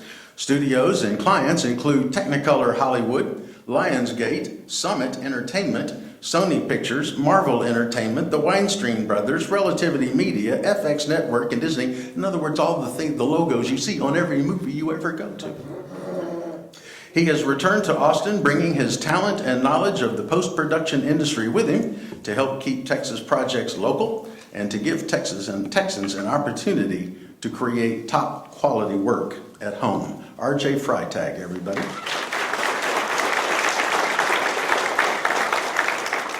And just to be clear so that you know exactly on what basis they are here speaking to us, Carlton is an actor. Let me find I have to keep looking for my notes here, sorry. Mark is also an actor. Philip Roy is our cinematographer. And Meredith is our makeup artist. And RJ is our post-production mixer. So those are the different careers and professions they bring to the table and a wealth of experience. So where shall we begin? It's about breaking in. Perhaps we should get the personal stories, the brief ones, if so that we can hear from everybody and have time for plenty of questions. I'd like to ask that personal, private history, if you will, of how you broke in. Sometimes those stories in and of themselves can provide us with information that we might not otherwise have. Carlton, can we start with you? Apparently an actor missed a plane. Let that be a lesson to you. Make your flights, people. There you go. So that's how I broke in. So, and how I stayed in was I just sleep with all the producers and the cast pictures I can. Thank you. I love that giggle back there. Thank you. I'll see you later. That was the producer giggle. Yeah, that's right. It was a producer giggle. Thank you. I'll say, call me. Yeah, so I sleep with anybody. It works great for me. But no, seriously, the breaking in is, I guess for me, is showing up. That's the whole thing. Show up, be there, be present, be on time, be professional, and know your place. This cat didn't do it. I'm sitting here because of it. But I'm not really sitting here because of it. That's not really true. I could have done that, gone home that day, and been like, that's over. That's my career. It was short-lived. I didn't do that. I said, someone said earlier, put your foot in the door. Kick that door down. that sucker's not going to open by itself, and no one's going to open it for you because they've got theirs on the other side of it. So keep kicking, keep pushing, get yourself in there. I do everything in the world in acting. Yes, I'm an actor. Again, Mark beside me said acting, but he's also done some music, sports music, and sound. I'm an actor. I'm only an actor. It's all I do. You want an actor in a film? That's when I show up and I produce that for you at that level. Professional, know my lines, know my character background, and I'll do that for you. And I've done that consistently, and I continue to get booked. And so that's what I would say about breaking in. Is that, yeah, be there, be on time, be squared away, know your stuff, and just do it over and over again. If you're looking for fame and fortune, you're in the wrong place. This is not what it's about. If that comes to you, great. But if you want to do a craft that brings joy to a lot of people, gets people entertained, work on your own craft, know yourself even better than you ever thought you would, then you can do this profession and do it well. Hi. I look at it as more of stair steps. You know, there has been and probably will never be a breaking in point. This is the defining moment. I have broken in, success. And as you heard other people in the other panels say that you're always working, you're always balancing. One hand, you know, is got to keep the food on the plate, and the other hand is always working on your dream, your passion, your projects. For me, and to clarify, I'm actually a composer and sound post guy first, probably, if you had to prioritize. Editor kind of second. Actor has been ongoing, and in terms of prestige and hierarchy, yes, acting just recently took a notch up because I'm on a film called Land of Leopold, which is a higher level production with, you know, big A-list actor in there and all that, you know. But I started off in the software industry, actually, is how I broke in as a composer. And that, as soon as I got hired to do music, they said, oh, do sound effects, do file processing, work with the art team, work with advertising agents. Oh, by the way, start casting and auditioning and recording the actors, setting up video shoots. So I started from that point branching out, and then from there on have friends in the film industry doing short films, which is where I originally wanted to be as a film composer. And then because I have a certain look and I have other skills, magic, and done all this directing and casting and doing some appearing myself, I started getting small parts in various productions, television, radio, television, film, just everything. Yeah. We don't have all day to talk about it, but that's, yeah. Yeah? Okay, cool. So becoming a cinematographer, I don't know how many of y'all that's what you want to do, but it's very similar to a lot of these jobs. Andrew, I think it said earlier, you just have to go do it. When I was in high school, I did my first feature film. I got the whole school involved, and we made a James Bond spoof film. And then we went from that. I bought my own camera, went to college, small film school, and started doing music videos. We get paid $500 to do these rap videos, and we'd meet this guy like in this broken down car. He'd open the glove compartment box and be like this big wad of cash and be like, he'd pull out a couple hundreds and be like, I'll pay more next week. And so that's how we started, and that's how I started with some good film friends. And from there, basically I saved up $7,000, made my first feature film, and that's how I became cinematographer. I paid for it. And we ended up eventually making money on it, and I got to learn the process beyond just being a cinematographer. And basically from there, just, you know, kept pushing to do more stuff. And there's two different ways as a cinematographer. You can either work your way up, start as the second AC, first AC, PA, do what you have to do. And then the other way that I went was I bought a camera and I just did it. And basically learned, fell on my face in college as much as I could before the real life. And basically that's how I got into it. All right. Well, about 13 years ago, I was a miserable graphic designer sitting behind a desk, and the opportunity to work on a zombie movie came up. I worked 7 days a week, like 20 hours every single weekend, 40 hours all during the week. I had 4 jobs at the time. And I met my business partner, because we were the first 2 there, every single day. We would show up on time or 15 minutes ahead. I was raised with the if you're on time, you're late mentality, which I feel like has been very helpful in this industry. We always said to be on time is to be late, to be 15 minutes early is to be on time, to be late is to be fired. And that's very accurate. You need to show up, you need to be professional, you need to do your job. My business partner and I would sit around for minimum 15 minutes, sometimes half an hour to an hour, just the two of us on a curb. And we spent the whole time trying to convince ourselves that starting a company was the worst thing we could possibly think of, particularly in the film industry, because we both had jobs at that point. And after about 3 hours one day, because they were 3 hours late, we decided to start a company. So we started Hogfly Productions about 6 months later, and we've had the company for 11 years. We're now the biggest special effects company in the state of Texas. And our first biggest break was probably Machete. It was the first time Robert Rodriguez had hired somebody other than Canby, who's the guys that did Walking Dead. They did Chronicles of Narnia. They do all kinds of amazing things. I was brought into the UPM's office with just so you know, this is the first time in 16 years that this has happened. Don't mess this up. And I was 27 at the time. And Machete went great. I'm now one of Robert's go-tos. It's been an amazing career. I just got back from Marrakesh for a job. So my thing to say to anybody that comes to us asking, how do you get a job in this career? You show up, you do your job, you be easy to work with, you network whenever you can, you work for free if you have to in the beginning, and you make a point to prove that you know what you're doing, and that'll get you everywhere.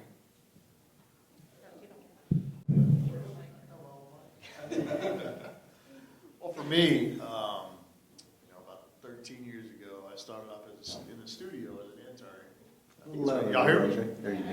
Yeah, right up into it. And, I would go in every day, upset that I had to take out the trash and, clean windows and all that stuff. But after I was done with that, I would go and sit in that mixer's chair every day. And I wouldn't leave the chair. I was like, look, I'm going to learn how to do this. And, you're not going to get rid of me. And I would stay every day after work, 4 or 5 hours learning how to do that. And eventually they started throwing me little things, here's a clip that's going to be on, Good Morning America or something. Mix this. It's not, it's not high priority. And that's basically how I got my start. Is, the tiny things that nobody wanted to do. And I just kept at it, kept being persistent. And eventually, the producers, I caught their eyes, or the filmmakers, or, whoever would come in and be like, this guy knows what he's doing. And eventually, that's how I just got the bigger projects. And I just kept going at it. And that's how I got to where I am now. And that's basically the gist of it. Just keep at it. If you want to do it, keep doing it until somebody recognizes that you're a hard worker and you're going to get it done. And it'll come in. An ongoing theme among our panelists today has been the work ethic. And my son Will and I were just looking at each other bug-eyed when Meredith said the 15 is on time is late, and late is fired. My children have been, they're sick to death of hearing me say that mantra their entire lives. I have drilled that into them as quickly as almost as often as I love you. And to hear you say it gives me enormous credibility with my children. And I thank you so much, Meredith. It's like asking the aunt who really knows, Thank you. Yeah, absolutely.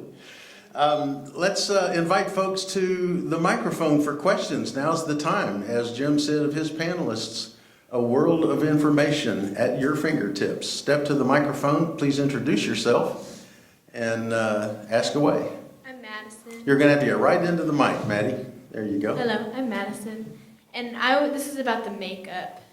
Because you said to just be on time, but how do you actually get a job? How do you get noticed enough to how do you find the jobs and get them?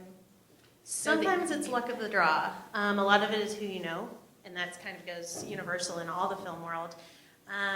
I lucked out. My mother met a random woman at IHOP whose husband was starting a special effects company in Austin. He ended up being a pathological liar, but funded by Paramount. Oh, so he was an actor.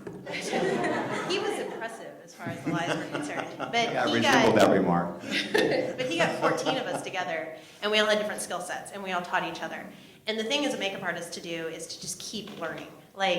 Get out there, start volunteering on film sets. We have an internship program that we do, and we fill it out online. And then based on your skill set, when we have projects where we need extra hands, we bring people in and we see how their personalities work with our crew. We have a good, strong crew of 15 now, and we're really particular about who we bring in. But if you have a good personality and you have a good work ethic, you're going to go really far in this business.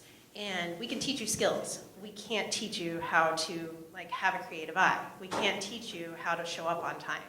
You know, we can't teach you how to, hey, you're going to be cleaning the shop for like the next 6 months for free. You know, cleaning up blood off the floor, body parts off the floor. It's just another day at the office for us. But everybody that works for us started out there. And you've just got to, you know, prove that you're tenacious and prove that you're worth having around on set. If you're fun to be around, if you've got a good, strong work ethic, you're going to go really far. And you can learn skills. I can teach you how to do a smoky eye. I can't teach you to show up on time.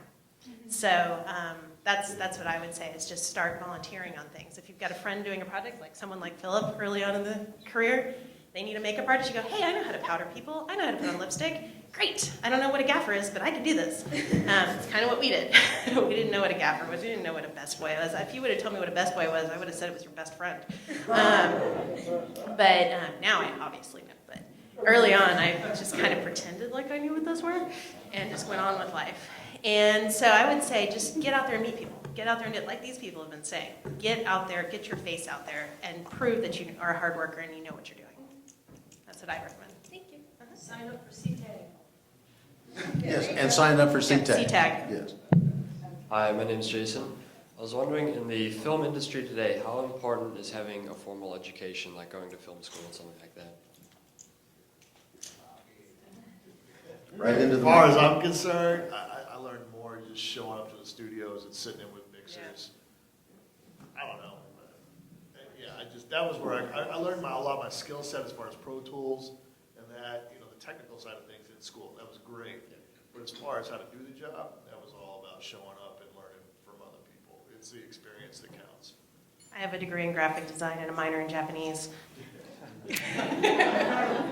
Yeah, I was gonna say I haven't shown my diploma to anyone ever. I don't have a website really. I just show my reel, and then they say that's what we want or that's not what we want. And then a lot of times it's personality, like Meredith was saying. It's like work ethic, and are you fun to be around? Because if we're gonna do this movie for 2 months together, you know, I want to like you. You know, otherwise I'm gonna. Yeah, if you become friends, you hang out, your family, and so it's one of those things where if you're very talented but no one likes you, then you're not going to make it very far, unfortunately. So that's a big part of it. But I mean, college was good for me because I still work with 3 or 4 of these guys, and they're some of my best friends. So you can get a lot of connections through it. I think it's good with or without, but you know, you can get really well connected with it. I would encourage you not to go to someplace too expensive with film. It can really tear you down really quickly, and it's hard to be creative when you're that far in debt. It does weigh you down, I promise you. So as much as you can do, you know, smaller schools and stuff like that, and, you know.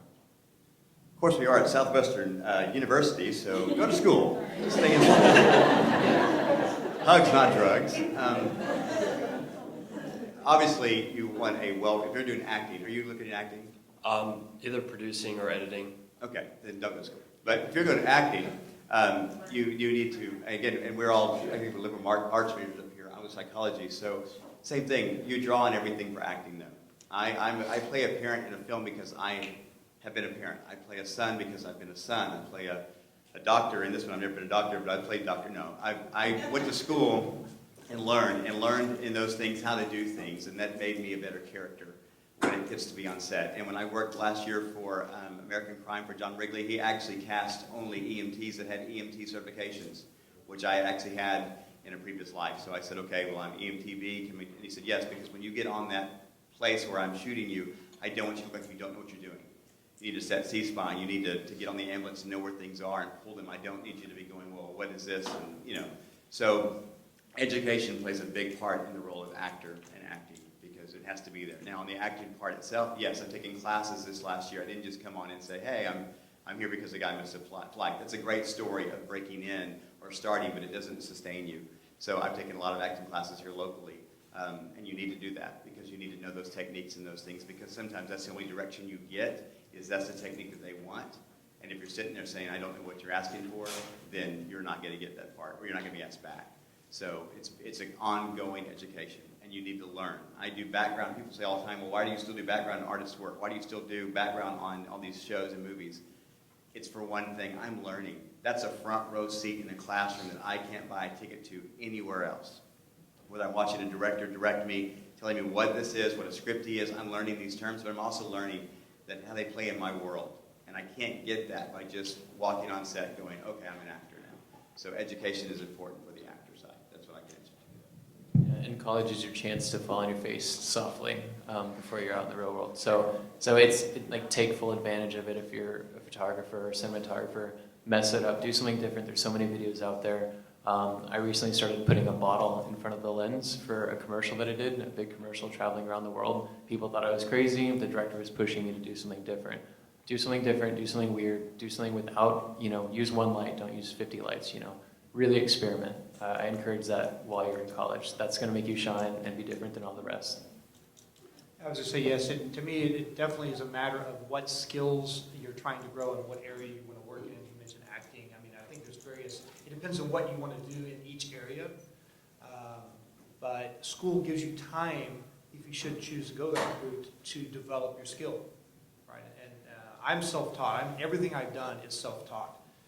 I've learned, learning Pro Tools, I actually use Cubase as my favorite tool. I teach at a community college, and that alone, that job, which is the way I keep one hand paying the bills, has allowed me the environment and more time to work on my craft to some extent. Most of it happened actually while I was working in the multimedia industry. And the next thing is, if diversity is another plan. I'm sort of an example of diversity. I do all these things. And that was a decision. First off, let's look at composing as a musician. I would start off as a composer. What instrument do you play? This is the question I get all the time. Guess what the answer is? All of them. Yeah, not all of them, but all the main ones. Drums, piano, guitar, and I studied classical guitar at college. I went for a 4-year degree. I never finished. Sorry. I went back to school and got a 2-year associate degree in dental lab technology. There's a little bit of stuff there. It ties into jewelry and, well, anyway. But then I went back to school when I had to keep my day job. I went back to school and got a degree in commercial music management, which was so I could at least have a degree in the area I was teaching, which is music production, composition, desktop production. Then the RTF department said, we need someone that actually knows something about audio to teach the audio classes, because the people with their degrees, masters in film, didn't know a dang thing about audio. So I got that job. Then they changed the requirements again because it's a thing with accreditation, and I went back. I just recently completed an AA in RTF. Only reason I got it was to keep that side job that I now consider my side job, right, while I pursued my acting, editing, composing career on the other hand. So for me, there you go. But I do think the time is important if you do go to school. I do love, don't spend too much money. As you sail through life, avoid certain schools as you, yes. I will also add, when you go to college, you do learn certain life skills that will help you. It also, I'd like to say that if I had gone into the film industry in my early 20s, I probably wouldn't have been quite as successful because I got a lot of things out of my system in college. I also learned a lot about getting things done on a deadline and that making or breaking you. Because something that you'll see on the film set is everybody wants it yesterday. So procrastination is not going to help you. It doesn't help you in college, doesn't help you in life, doesn't help you in the film industry. It also shows you, in college, nobody forces you to go to class. Nobody forces you to go to class on time. If you can't make it through college, you're not going to make it through this, industry.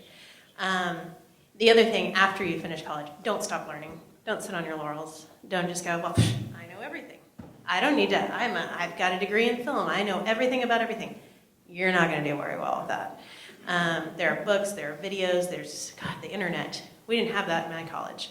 Now you've got so many things at access that you could just read and read and read, and you never stop reading. Like, I have so many books of research still. That's something I definitely recommend, though. Thank you. Thank you. We have time for one more question. We've got about 5 minutes of our time, I'm being told. So we'll take one last question, and then we'll finish up. All right, this question kind of ties into what he Can you did. identify yourself, please, sir? John, sorry. This question kind of ties into what he said, but I wanted to focus it primarily on acting. When you show up, let's say to be an extra or whatever, what is the best thing that you could bring to that table to get you really noticed? Is it college? Is it just experience? If you're fresh out of the field, what is it you could bring that would really just get their attention and want you?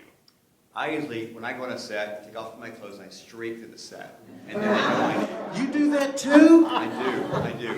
So streaking helps, but if you're not into that, let me tell you what I do.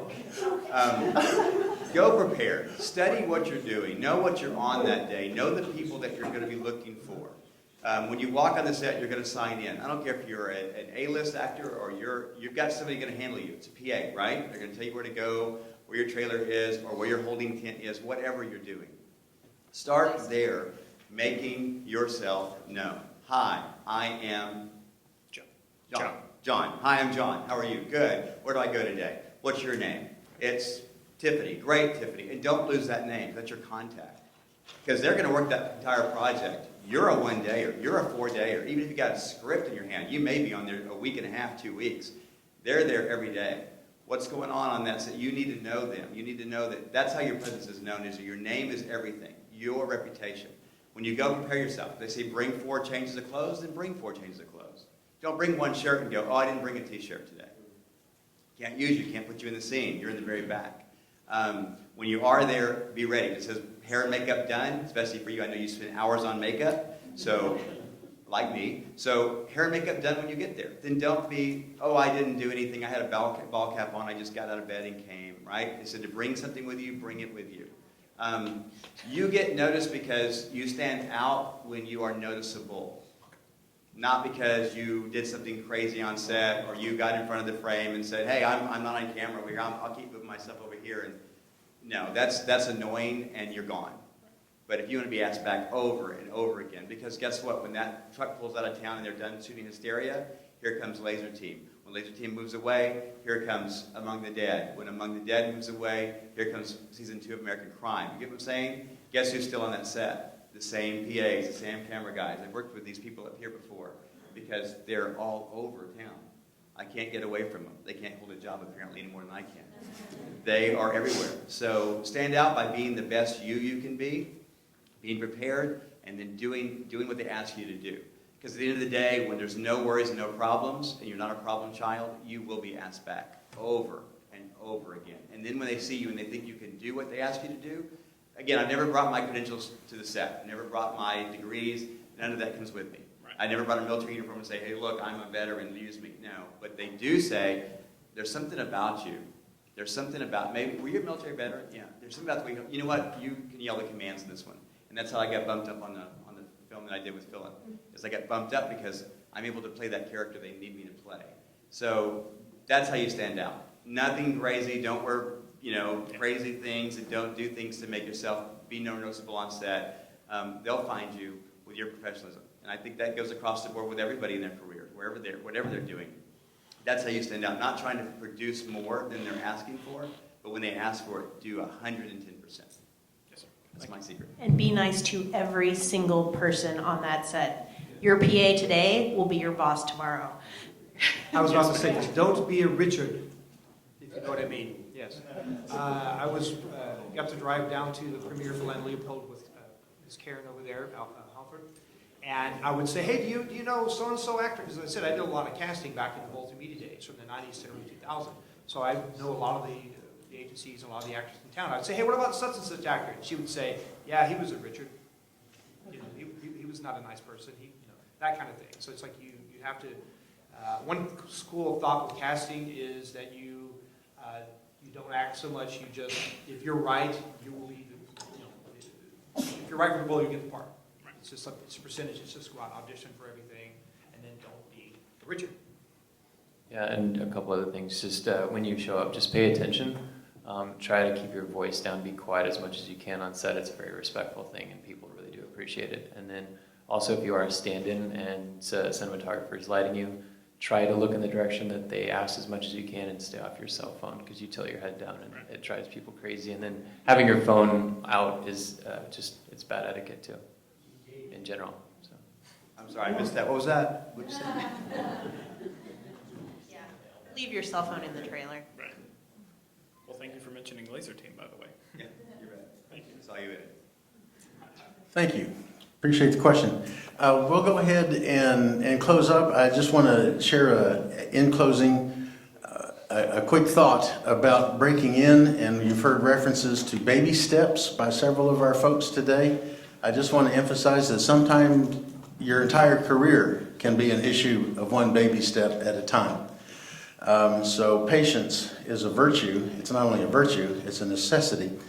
To underscore that, a quick story. You remember when My Fair Lady came out, early 60s, Wilfred Hyde-White, you remember that actor? He played Colonel Pickering, the other phoneticist, along with Rex Harrison. He was the one who uttered the famous line, "By George, I think she's got it." That was Wilfred Hyde-White, and he was on the Jack Parr show, The Tonight Show. When I was a child, it was one of those occasions that my mom let me stay up late to watch it because I couldn't go to sleep. I was like 9 or something. And I remember the story even now. It came out in the interview that he got his first job as a professional actor at 17. And everyone, wow, that's great. Okay, had an early start. Yeah. Now, he's an elderly guy. You remember how old he was, right, in My Fair Lady. Well, later on, a little bit later in the conversation, it came out that his second professional job came when he was 42. So what is that, 25 years? And everybody's a little surprised, and Jack Parr said, "Why'd you quit? Why'd you quit for 25 years? And Hyde-White looked at him and said, "What do you mean? I didn't quit. What are you talking about?" He said, "Well, 25 years between jobs, what were you doing instead?" He said, "I was trying to get the second job." He said, "I was going to classes, I was going to auditions, I was going to the workshops, I was tending bar, I was waiting tables, I was doing all the things you have to do to get the next job, however long it takes." And finally, Jack Parr said, "What in the world would keep you motivated for that long in the game for 25 years until you got your second job?" And he said, "Because I was lucky enough at 17 to learn something very important. Two things. I learned that the best thing in the world to be is a working professional actor. And I also learned after that the best thing in the world to be is a non-working professional actor. And I determined at 17 that I was going to be one and then the other, alternately by turns, for the rest of my life, and everything else was up to somebody else." So determination is as important as your desire to get started. Getting started can happen in a million different ways. Determination is a singular characteristic of the successful artist. To our panelists, Carlton Cottle, R.J. Freitag, Meredith Johns, Philip Roy, and Mark C. Wilson, a huge thank you. Let's hear it.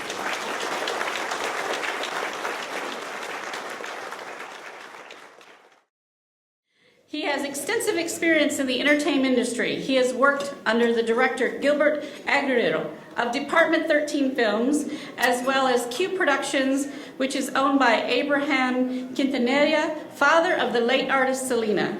He has performed with artists such as virtuoso guitarist Jennifer Batten, Michael Jackson and Jeff Beck's lead guitarist. In addition, into being a performer and multi-instrumentalist, and I think it's up to 14 instruments. I get corrected every week on the new ones he picks up. He composes music for a dozen instruments. He has worked in film, commercials, music videos, and is developing his own production company in Georgetown, Texas, called Premium Blend Studios, which, by the way, who's coming to present a pitch? If you're presenting a pitch this afternoon, stand up. Awesome. I know we have 13 or 14. Woohoo! All right. Wonderful. That will be hosted by Premium Blend Studios, and the pitch is hosted by Bar. So we're doing the party and the pitch, moving it down to the most beautiful square in Texas. In addition to that, Jim is the founder and president of Georgetown Film Society. And he also is the studio owner of a Premium Blend School of Performing Arts, where he is an instructor, artist development. The list goes on and on. We wear lots of hats. Again, Jim Fain with Premium Blend Studios.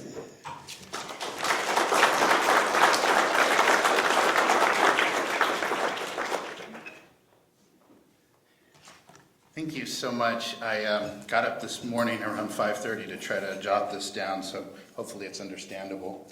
First of all, I'd certainly like to appreciate, really give a warm thank you to Southwestern University for allowing us to have the Central Texas Film Conference.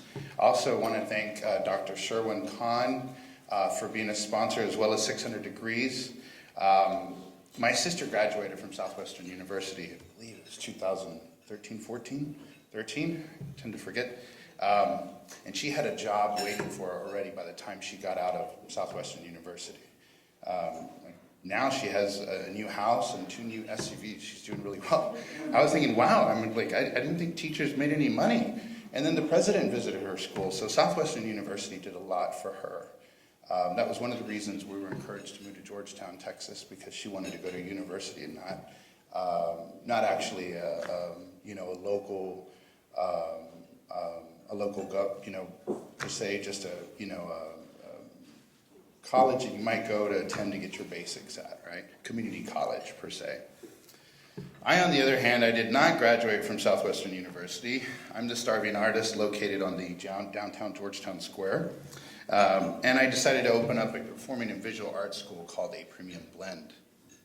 We offer instruction for all orchestral instruments, as well as guitar, piano, voice, ballet, and musical theater.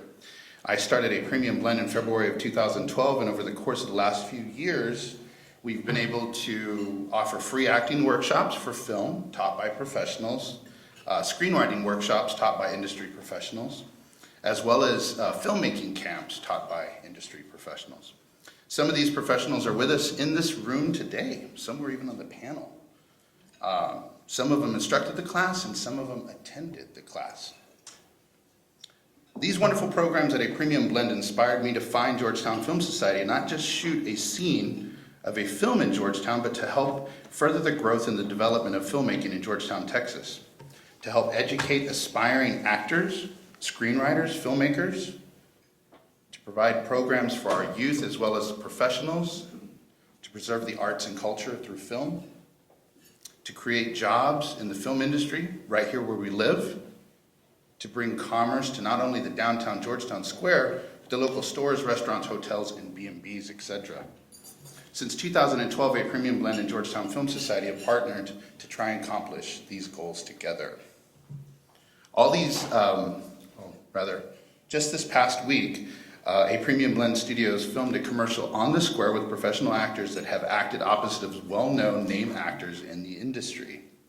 All these actors attended a casting held for this commercial at A Premium Blend Studios located on the Georgetown Square. All these actors were paid, and all these actors were local working Texans in the industry, minus one of which was not a professional, a 6-year-old local Georgetown girl, who, by the way, delivered her lines flawlessly. There are opportunities like these for Southwestern students to be a part of them, whether it be as a film crew member or other. And this is a vision I think that Dr. Berger and I both share. Georgetown Film Society and A Premium Blend Studios are small, but with your support, we can continue to bring more wonderful programs such as this feature film red carpet event that we had of spirit writers. And that was this year, which starred C. Thomas Howell, Lance Hendrickson, and Ali DeBerry. This was the first red carpet event held at City Lights Theater in Georgetown, Texas. And of course, the producer is Nicole Durbin. She's right over there. Last October, Georgetown Film Society had the amazing Alvaro Rodriguez attend a Q&A for the family film Short, starring William H. Macy, Leslie Mann, James Spader, and John Cryer, in which Al co-wrote. The Q&A was followed by a film-themed toy giveaway sponsored by A Premium Blend, some of which included electric guitar, flying radio-controlled drones, and other film-themed toys which Mr. Rodriguez gave away. Which brings me to my next topic, the incredibly talented Alvaro Rodriguez. Mr. Rodriguez has written for such films as Machete, starring Danny Trejo, Robert De Niro, Jessica Alba, Steven Seagal, Michelle Rodriguez, and From Dusk Till Dawn 3, The Hangman's Daughter. He is currently a staff writer on the successful television show From Dusk Till Dawn, the series on the El Rey Network. I could go on and on about his writing skills or how he's been filmmaking since he was 11 years old. but I wouldn't have time to share with you the fact that he's also an amazing singer, songwriter, musician, and composer. Ladies and gentlemen, it brings me with great pleasure to introduce to you Alvaro Rodriguez.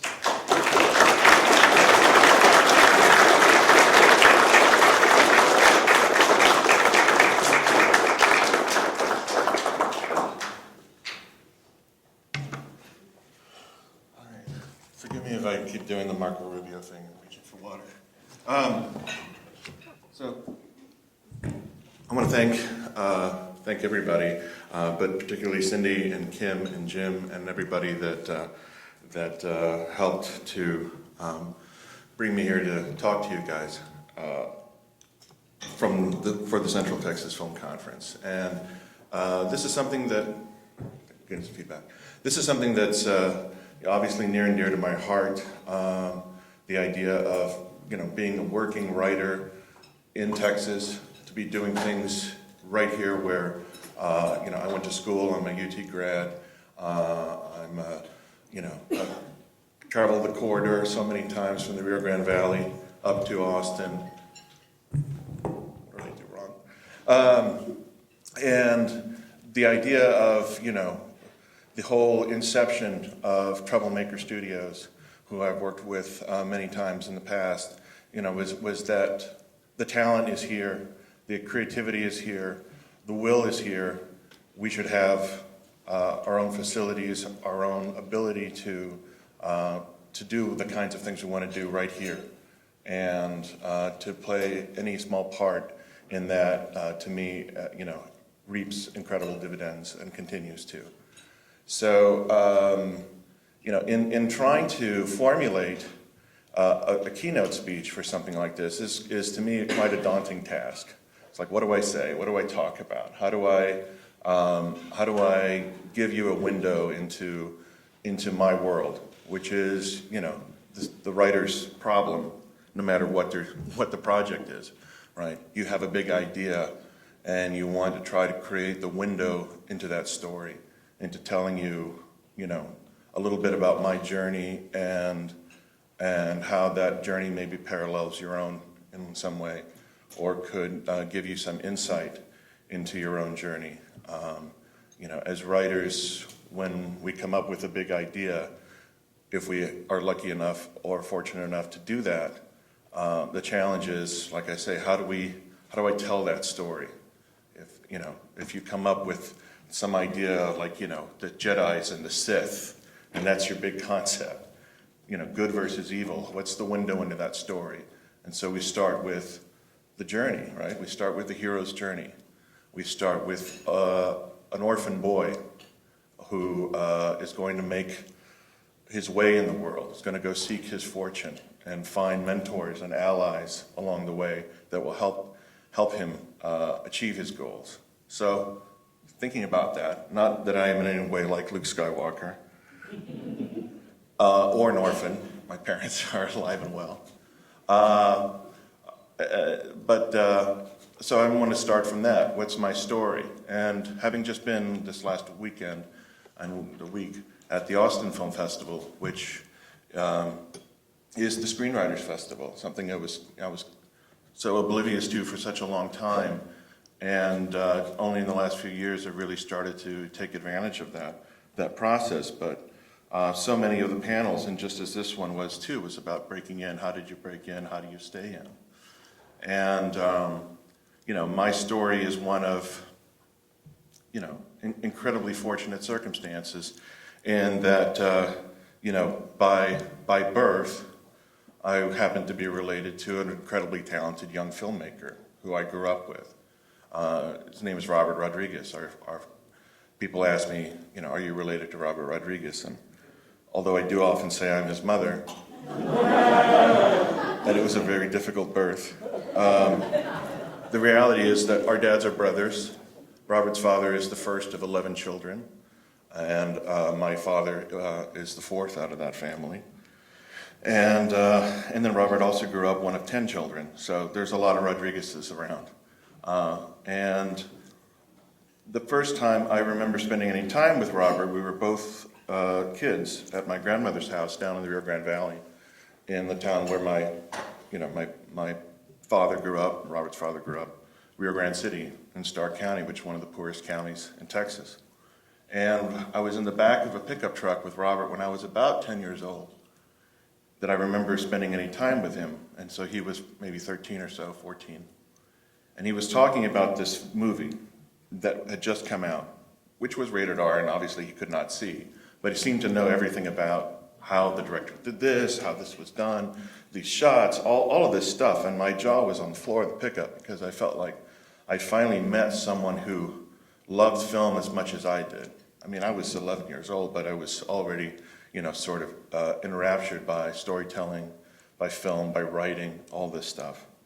And Robert's older sister, Angela, had, aspirations of being an actress. And Robert had aspirations of being a director. And I had aspirations of being a writer. And so, I remember very vividly, the film, by the way, was Escape from New York by John Carpenter. But I remember very vividly that day of feeling like, when we grow up, I'll write them, Angela can star in them, and Robert can direct them.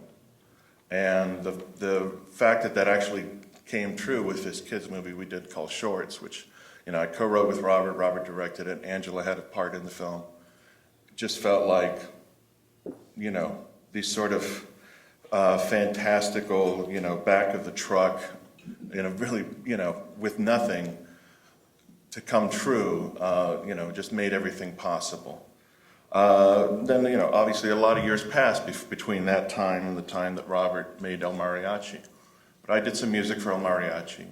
And then right after that film, which was a really, in so many ways, both a humble project and yet was intended to be a showcase of Robert's talents, of which there are, obviously many. And he told me at the time, it's like, I don't know what's going to come out of this. He said, but I wanted, the intention originally was to, make a very low budget action movie for the Mexican Spanish language video market, sell it to them for a little bit more than what it cost to make, take that money and make a bigger one. That was the sort of idea. But at the same time, it was a thing where Robert told me, with this project, I don't know what I'm going to be able to do, but because I'm doing so many of these things, I could get a job as an editor maybe if they like the way that the film is edited. Or I could get a job maybe to DP something because they liked the way it was shot. And so it was this sort of DIY, seat of your pants, take stock of what you have and make something with that and be as creative and as spontaneous and as, but spontaneity with thought behind it, coming from, an informed space. And so once that film sort of took off, Robert said, we need to write something because people are asking me what I'm going to do next.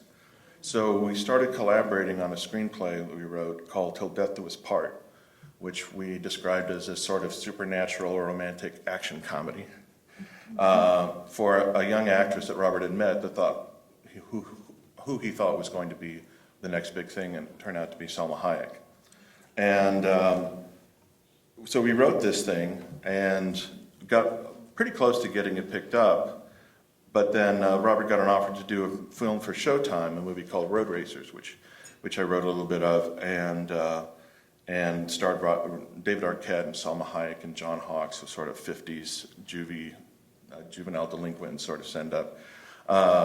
Again, done very much in that El Mariachi style. I think it's one of his sort of unsung movies. And Robert ended up taking that script that we wrote and stealing scenes from it and using them in Spy Kids and Once Upon a Time in Mexico. But it was the thing that sort of whetted my appetite and felt like all of this is possible. And at the same time, I knew that because I was, related to Robert, that I had an opportunity, but I didn't want that to be the sole basis for my opportunity. I really wanted to prove myself. I really wanted to develop as a writer.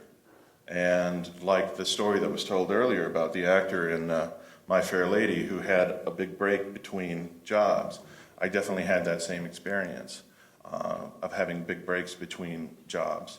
But it was during that time that I really tried to keep a student mind, to always be taking in information, and always be learning, and always be building your skill set, and always be writing, even when you weren't writing.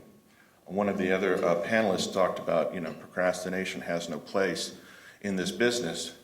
And I have to say that as a writer, I disagree. Procrastination has multiple purposes, and it depends on what the intention is in that procrastination. I have a t-shirt that says procrastination is my superpower. Because as writers, even if I don't have a pen in hand, even if I don't have a laptop in front of me, I'm always writing. And I think that that's part of, to a certain side, to a certain personality, that seems like procrastination when you're not actively doing something. But the creative process sometimes is a reflective process. It's a process that you have to allow yourself to sort of swim in things for a while and be taking in new information. And sometimes that means a gap between, the actual written word, but there's a part of the process that is, to the outside, from an external point of view, procrastination, but it really isn't. It's part of that creative process. It's part of that journey. And so, through that process, through this drive or this intent that I feel like I've had since childhood, I often say that, when other kids wanted Star Wars toys, I wanted the typewriter. I really did. And my parents bought me a toy typewriter that I used when I was 9 or 10 to write my first things. And I was so frustrated with it because it wasn't a real typewriter and it didn't work quite the same way. But I was so driven to be a reader, to be a storyteller, to be a filmmaker. Even when I didn't have the tools to do those things, I was making sort of storyboards with a Polaroid camera and writing out, scenes and taking pictures and doing, just trying to think in those ways. With the idea that I would be, I wanted to be a writer, and Robert's sort of influence to me, and one of many, was that the real sort of take no prisoners, just go for it idea of I can marry these two things together. I can be the storyteller and the filmmaker. And so that's been a part of my journey.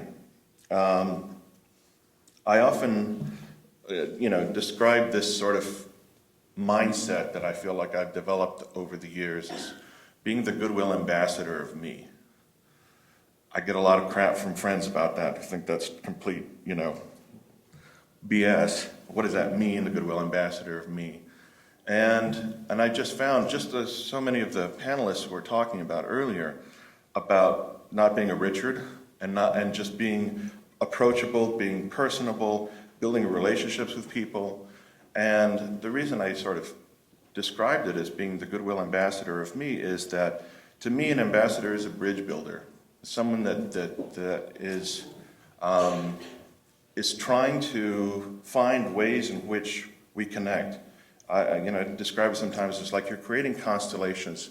You're trying to find the stars in your life that together you make something that's bigger than the sum of its parts. It's bigger than you as an individual entity.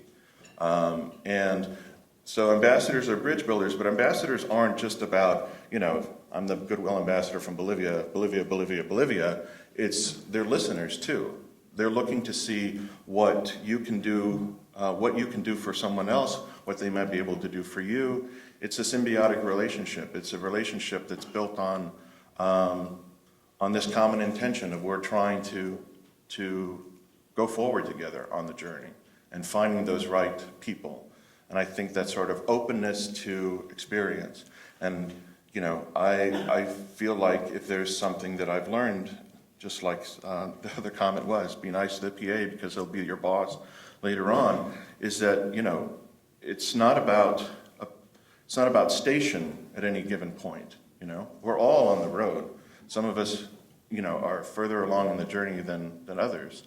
But if you approach everybody as sort of in the same way, whether you're talking to, the guy that brings coffee to the set, or you're talking to John Lee Hancock, you're going to come from a much more authentic space, I think. And one of the sort of things that I feel that I've learned in this process too is that authenticity is so wonderful. It's so special when you find it. And, I was talking with someone recently about their experience being in Los Angeles, and it's like it's a city of liars. It's a city of liars, and so when you find people that are honest and just tell, are upfront and communicate with you that you're trying to find the honest Abes in that city of liars, and it's not about. It's only about that. It's only about being authentic and coming from that positive space. It sounds. I'm not trying to be new agey or preachy in any way. I just feel like that's the thing that has helped me so much. So, through that process of working with Robert, being involved in Troublemaker projects, there were many projects that I worked on with Robert that never got made, many things that did get made, oftentimes, stuff that I worked on, uncredited as a writer, and then later on, credited as a writer. But, I valued all of that experience as sort of being in a very kind of special incubator, and sort of see that as such a essential part of my development. When I was at UT, I was an English major, sociology minor. I had 3 semesters of creative writing and poetry. And that's pretty much the response I got from people when I say that, which I always discounted as, as sort of a useless thing with what I was trying to do. The summer between my junior and senior years, I said, I'm either going to get a job this summer working at the Dobie Theater, or I'm going to get a job working at the Daily Texan in the entertainment department. And I wasn't cute enough to get a job at the Dobie Theater, but I did get a job as a staff writer in the entertainment department. And, then through that got some sort of hands-on journalism work, but I was doing, film reviews, movie reviews, music reviews, book reviews, interviews with filmmakers, interviews with musicians, interviews with writers, and then also general assignment stuff. And I was, for a long time, I sort of discounted both the journalism and the poetry as not really being part of what I really wanted to do, or what I, ended up doing in film. But I found that they were actually, again, it was sort of like this incubator thing where you didn't really know exactly what you were doing, but it's helped so much. And screenwriting, as many of you may know, is like it's the most skeletal form of writing that there is. The journalism comes into it because it's just the facts, ma'am.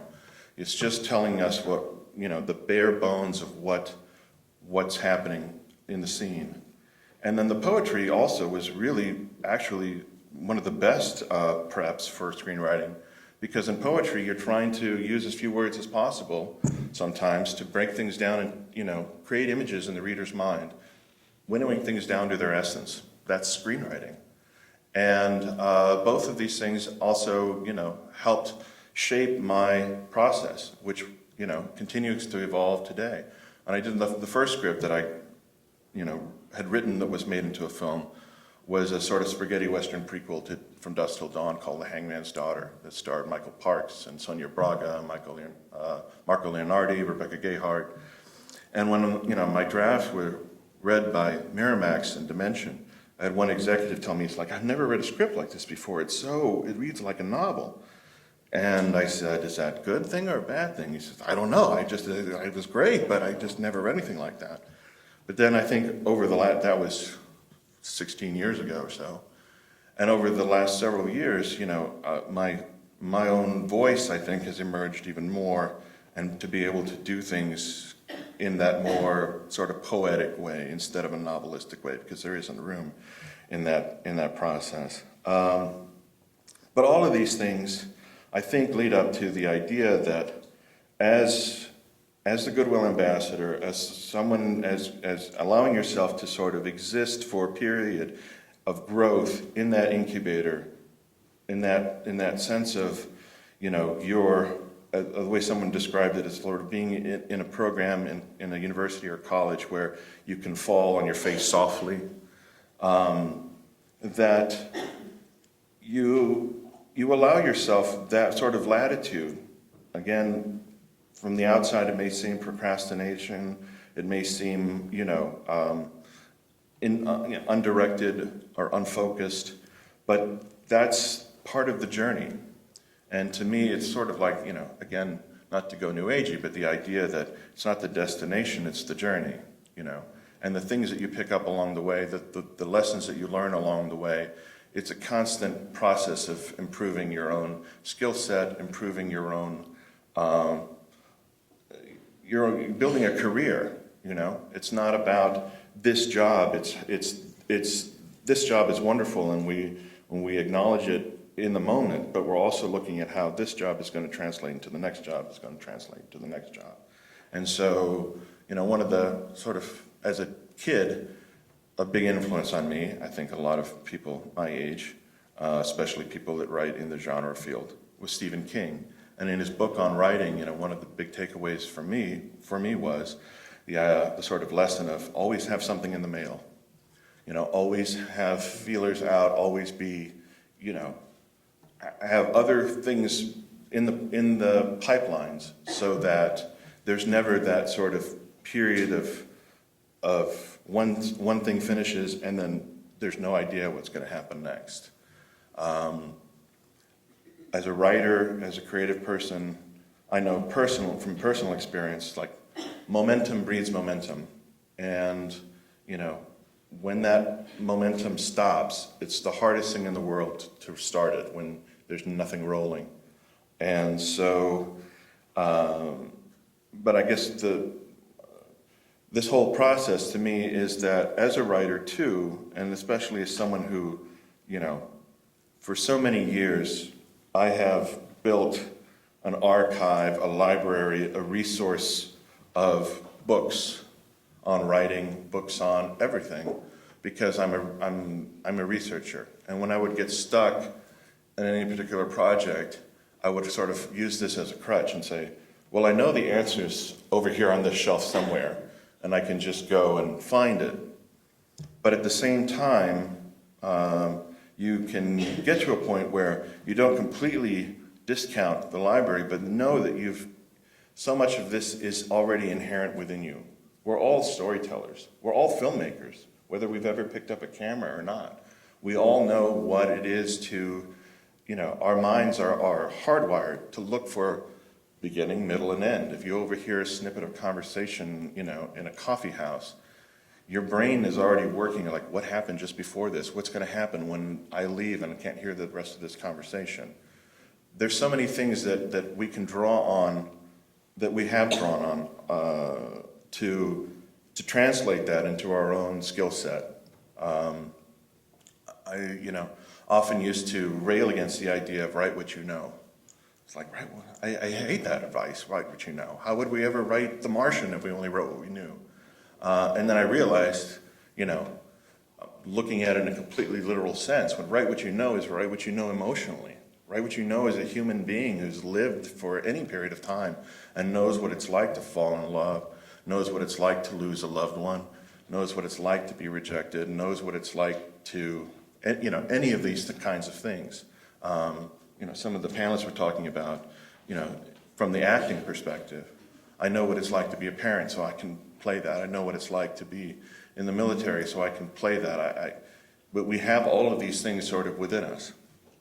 And I think that, sort of, again, as a writer and trying to kind of look at things through a certain lens, to me, it's the evolution of, maybe not evolution, but part of that idea of being the goodwill ambassador of yourself is seeing yourself, at least in some way, as the hero of your own story. You have to go through all of those stages along the way, all of those rites of passage along the way that get you to where you want to be. And and without seeing them sort of for what they are in the moment sometimes, sort of like the old, I'm not that old, but Joni Mitchell song, you don't know what you got till it's gone. But sort of just appreciating the experience for what it is, either in retrospect or as it's happening. But seeing yourself as the hero of your own story and not absenting yourself from experience. I feel like there's so much of that where people are risk averse. People are experience averse because they fear failure. And it's so much a thing where, I'm actually very divided when, especially when I'm talking to young filmmakers or young students who are interested in doing this, and I feel almost hypocritical to say, don't be afraid to fail, because it's like, failure has consequences for a lot of people. But I think don't absent yourself from the experience of what it could mean to fail. I'm a music guy too. And, one of my biggest influences as a musician, and I feel incredibly fortunate that a few months ago at South by Southwest, I actually got to sit down and have barbecue with the man and tell him this, is Neil Young. And he described them, he had a #1 single in 1972 with Heart of Gold and put it in the middle of the road. And then he made 3 records that he said, after I was in the middle of the road, I went into the ditch and made 3 records. And I learned more from being in the ditch than I did from having a #1 single and a #1 record. And, there's something that's really powerful to me about that. Not absenting, not being afraid to take the risks and be true to your own creative self, to be true to your own voice. That I can't not be that person, because I don't want to, I think, and I have been the person that's risk averse, that's like, let other people sort of steer the ship, let other people talk. For a long time, people asked the question, and I got asked the question often, do you want to direct? My stock answer was, no, I just really want to be a better writer. Over the last probably couple of years or so, my answer is, hell yeah, I want to direct. I want to be a content creator. I want to push myself. I don't want to, like you say, sort of rest on your laurels or feel like you're in a space where everything is protected and everything is at a certain comfort, in a comfortable zone. I just did a panel at the festival with a writer named Andrew Kevin Walker, who wrote 7 and 8mm and Sleepy Hollow. And it was a horror panel with a goofy name, and when we were talking on the panel, he talked about the cinema of discomfort. That's a much better name for this panel. But I think that there's an element of discomfort in which, not just the cinema of discomfort, but a life of discomfort that pushes you to be more creative, that pushes you to not ever sort of be satisfied. And I think that's a good place to be, at least for me, creatively, in that journey of wanting to be the hero of your own story. And the hero has to go through a real trial, and many trials.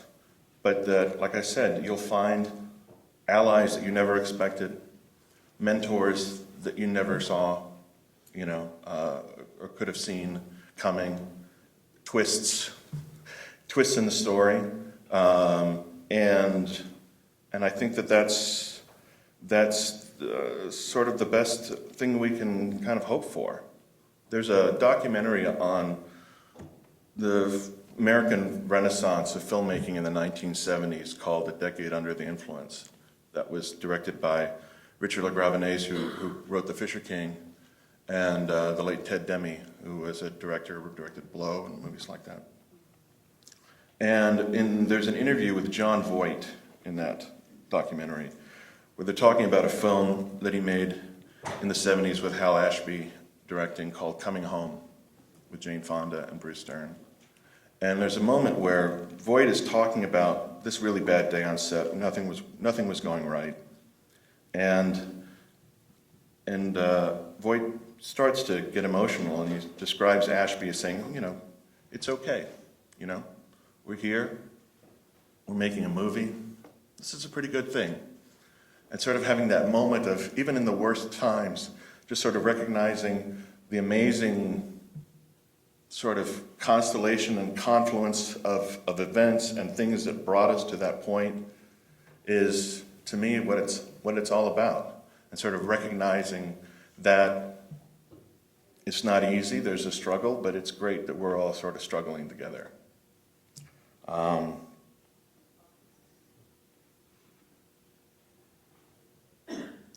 One of the people I reconnected with at the festival in Austin last week this year is a really well-paid, just a great screenwriter. And in reconnecting with her, it sort of like reinforced so many of these things for me, because you know, there are so many really talented writers, there's so many really talented people in the field, and you sometimes feel like, how do I find a place at the table when there's so many really incredibly talented people whose talent is recognized and not questioned or anything else, you know, they're part of the system. You know, there's so much of this about breaking in and staying in, you know, how do you find a place at the table once you've broken in? It's a constant process of continuing to break in and break in and break in. But one of the sort of takeaways that I got from her, and it's something I knew, but it was reinforced again, is, you know, if she goes up for a project, she comes to it from a very different space of, whereas so many writers, because we're writers and we're plagued by self-doubt and all of these things, you know, go in like, you know, please, sir, may I have a job, please? You know, and she is the exact opposite of that. It's not ego. It's knowing your values, having integrity, and knowing yourself, so that when she goes into a room, it's like, you need to sell me on why I need to take your money, and do this. And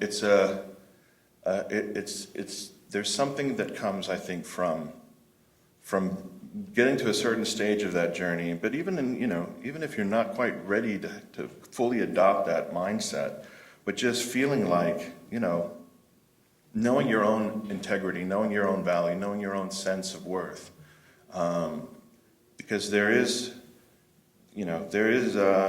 that first hurdle, like so many, you know, people described on the panel earlier about, you know, you're going to have to do things for free. And I guess that's what I'm saying. I don't mean that the sense of value is necessarily a monetary value, but it's just a sense of who you are and what it is that you want. And to do the things that you want to do because you're building yourself. You're writing the story of your life. Again, you're the hero of your own story and you're writing that story.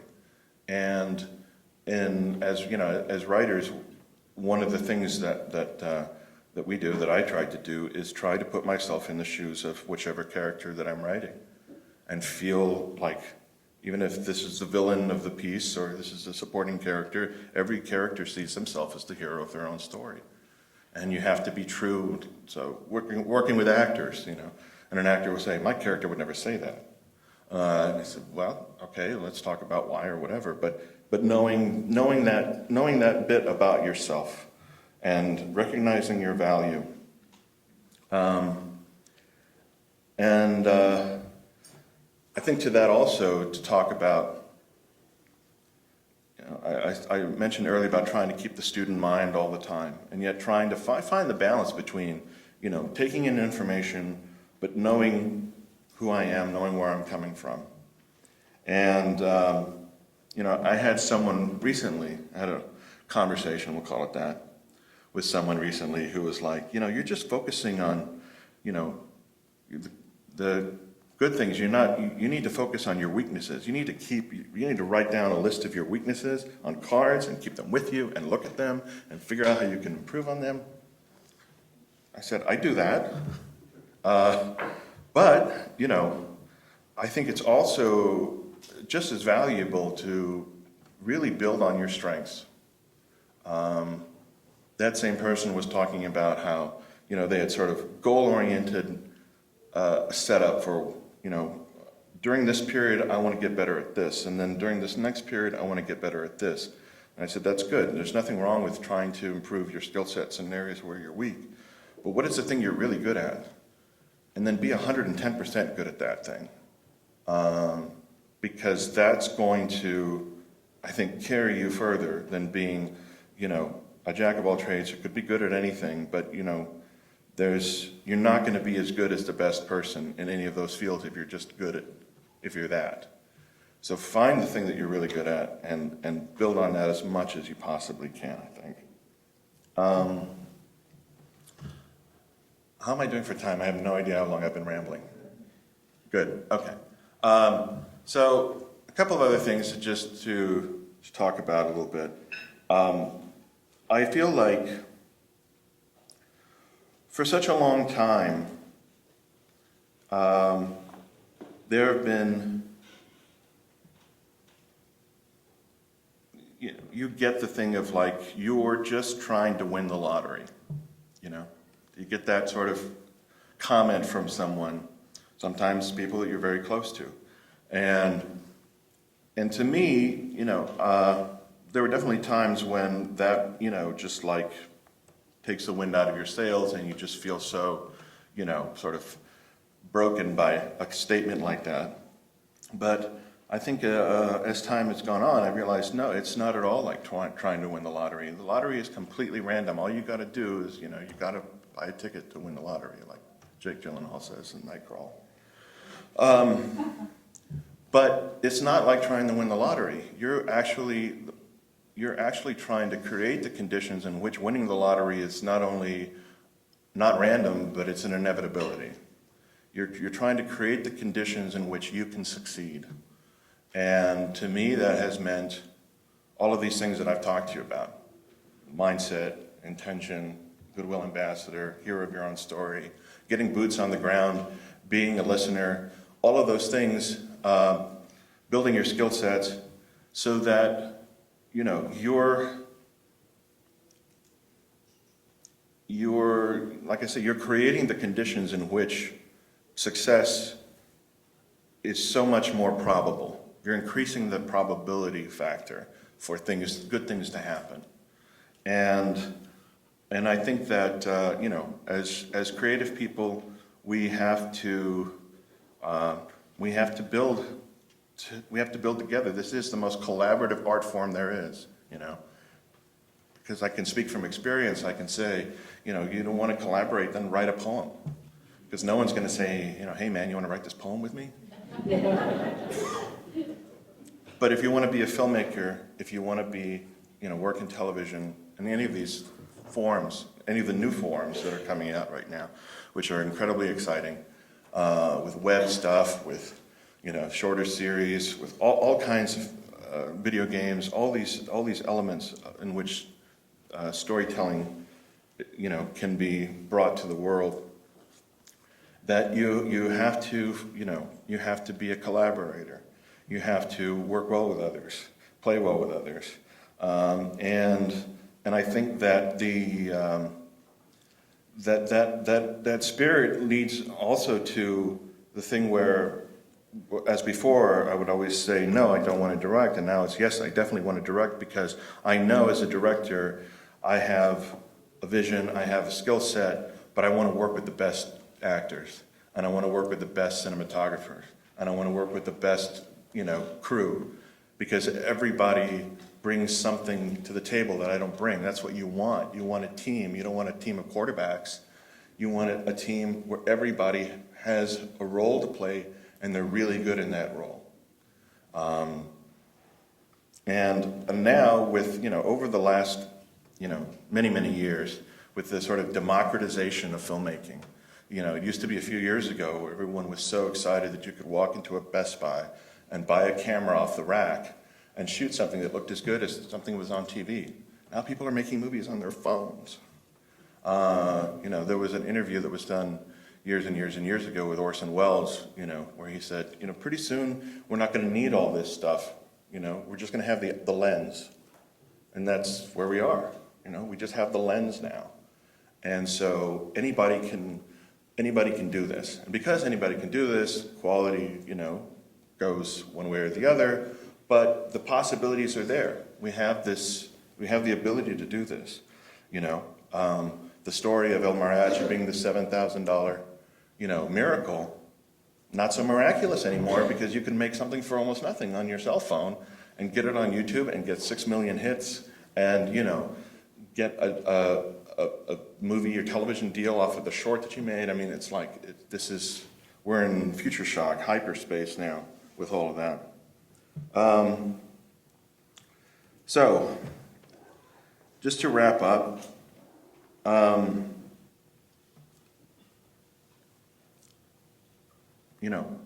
on the road. I'm trying to build and develop new projects. I feel like if there is that one thing about always having something in the mail, I feel like I've taken it to heart. You have to be multitasking. Really isn't the right word, but it's. I know as I've led some writing workshops and stuff, and working with writers, age is not a factor in this, but some people that come in and they just have the one thing and that's it, and their whole goal is I'm going to write this script, someone's going to buy this script, they're going to make this movie, and that's it. Well, what other ideas? No, this is it. You have to be creative. You have to have a library of ideas and see the ways forward with multiple projects. So I'm developing television projects. I'm developing feature projects. I feel like the opportunities have never been as plentiful and as promising as they are now, and not just for me, but I think for everybody here. The opportunities are. We're in a situation where maybe the window is starting to close a little bit, but it's still very open. The demand for content, especially in television and new media, is so high right now, and the level of talent, the level of facility in which we live, especially right here in Central Texas, with the kinds of crews, the kinds of locations, all of that stuff, the creative stuff. This has never been as possible and probable as it is right now. So I encourage each and every one of you to be the hero of your own story, write yourself a great ending, and be willing to revise. And good luck. Thanks.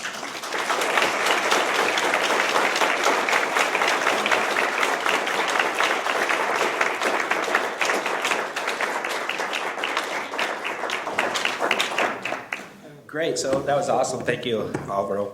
I was just thinking, we've all heard the term, when the actor says my character wouldn't say this, all the producers were kind of laughing because our answer is always like, well, does your character like to get paid?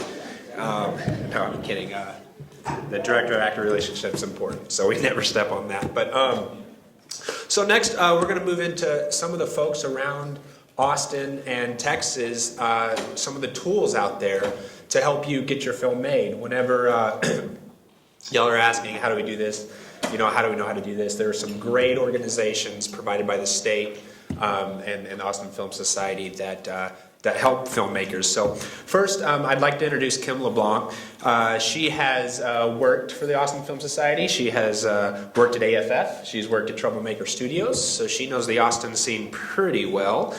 And currently she works at the Texas Film Commission. She's the Production and Community Relations Specialist, is that right? And so she's here to talk a bit about what the TFC does for filmmakers. Cool.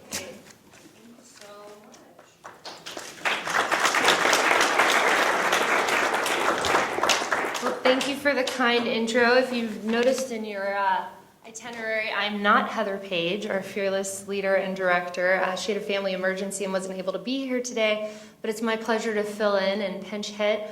As mentioned, I am a community relations specialist. I also worked as a production consultant and location scout at the Texas Film Commission for the last 6 years.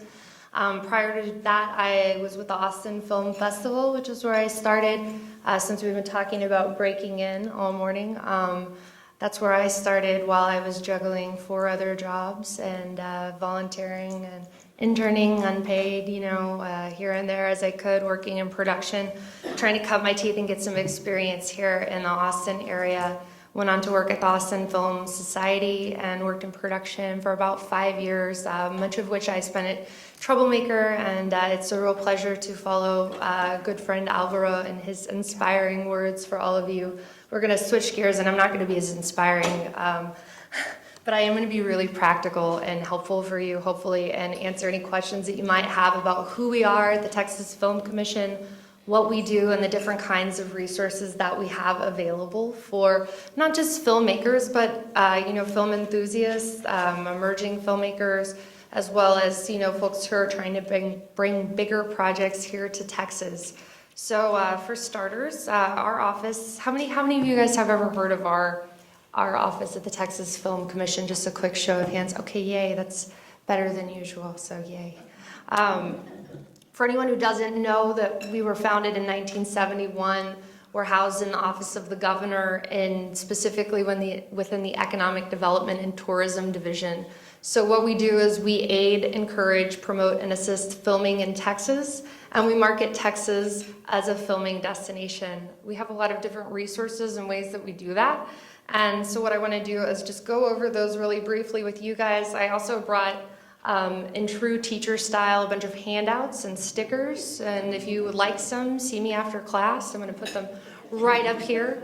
And you are welcome to them and then some. We have a library of information that we're happy to share with anybody who's looking. So for starters, a couple of the resources that we have that are most utilized you may not be familiar with and may be most helpful to you is the Texas Production Directory. It used to be a printed publication where we list crew, vendor support services, organizations, basically anything or anyone who is helpful in the process of making projects happen in Texas is welcome to list themselves if they have 1 paid credit. That is a free directory. It's all online now because we care about saving trees, and we also need to keep the directory updated, and it's updated on the daily. So if you are working in film, if you have 1 paid credit, you are eligible to list. If you have questions about what that means, we have a very user-friendly FAQ that you can run through on our website, or you can always give us a call too and find out maybe what the best category to list in is for you or for your company. You can also list into 3 different categories as well. You can flag yourself as being willing to work statewide or assign yourself to a specific region. And that is good to know because we are a state agency. When someone calls us and says, I'm making a project in Texas, I can't say, well, you have to call Alvaro because he's the best. While he might enjoy that, you probably wouldn't as a budding screenwriter. And so what we are is Switzerland, and we want to make sure that everybody gets a fair shot. So by putting your name in our directory, by listing your company, you're making sure that you are in the running for those potential jobs as they come down the pipeline and are looking for crew and vendors in Texas. In addition to that, we also have a job hotline on our website where we post casting crew calls free of charge. They can be paid positions, deferred payment positions, or even unpaid positions for the projects that you are working on. And it's a 2-way street. So you yourself as a filmmaker are welcome to list on our website if you have a cast or crew call. And you as a crew or cast member are welcome to check those postings regularly as we update them on the daily. It's a good way to find leads. It's not the end-all be-all because there are projects, of course, that are filming in Texas all the time that don't list on our job hotline, but it's a good place to start. I would say bookmark it if you haven't. In addition to that, and this is really the bulk of what I'm involved with on a daily basis in our office, is location services. We really help people pathfind when they express an interest in filming in Texas. And even if you're a native in Texas and you think you know the whole state, you don't. I don't, and it's my job, and it's a discovery. And what we're here to do is help connect people with all of the wonderful and wildly diverse locations that exist in Texas. And as you all probably know, we have more diverse locations than probably any other state in the entire US. So if you are looking for Mars, or Afghanistan, or places that your script may have a location need for that don't seem like they could be found in Texas, please call me. I love a good challenge, and we're always happy to put together location packages, which are pulled from a database that we have in our office. It's a statewide locations database, and we're constantly updating it as well. We have a owner-submitted property functionality, so if you have a property that you would like to see used as a film location or film infrastructure, if you have a studio property or a warehouse or something like that, feel free to either email me or you can check out our website too and submit that for consideration. But what we're doing is putting together locations packages and helping people find guidance on the locations front, helping them steer their projects to the places where they're going to be best set up for success and have all the available resources that they need in order to accomplish their projects. And of course, for every project, that means something different. But what we're really trying to do is just help them matchmake, if you will, and land in the right community.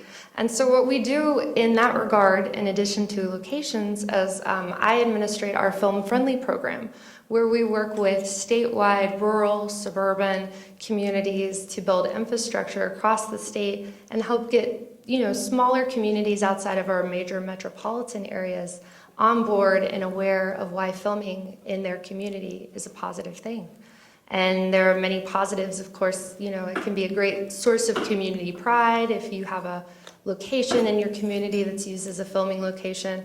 It can generate film tourism for decades to come. But what we're really interested in our office is economic development. Film is a movable feast as far as economic development goes. If you have a film project, that comes to your community, not only does everyone who's there, need a place to eat and is going to pour money into your hotels and heads in beds and is going to buy out your lumber store to build their sets, and the list just goes on and on and on, and any kind of potential use that you would think that a film project has, that impact in small communities is really profound. You look at a city like Austin. That's a major metropolitan area. There's a lot of economy, there's a lot of diversity in that economy, and there's a lot of opportunity for economic development. But some of our smaller and rural communities across the state of Texas, especially in our more far-flung regions, they don't always have those opportunities. So film is a really tremendous opportunity for them. They don't have to build anything in order to get the business to come. They just need to have the right look and helpful people on the ground to help assist when the project lands. So what we're doing is providing ongoing education and training to communities as well in that regard.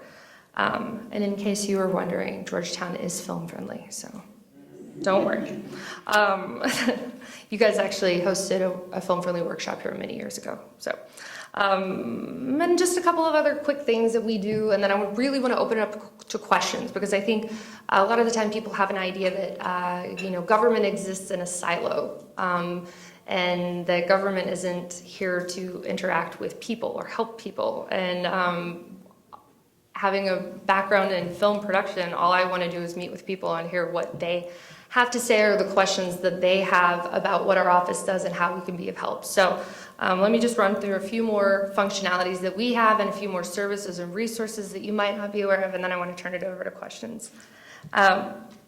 We offer internships, which you may not be aware of, for students who are currently enrolled in college or university, or if you've recently graduated. So we offer internships 3 semesters a year. It's a really wonderful program.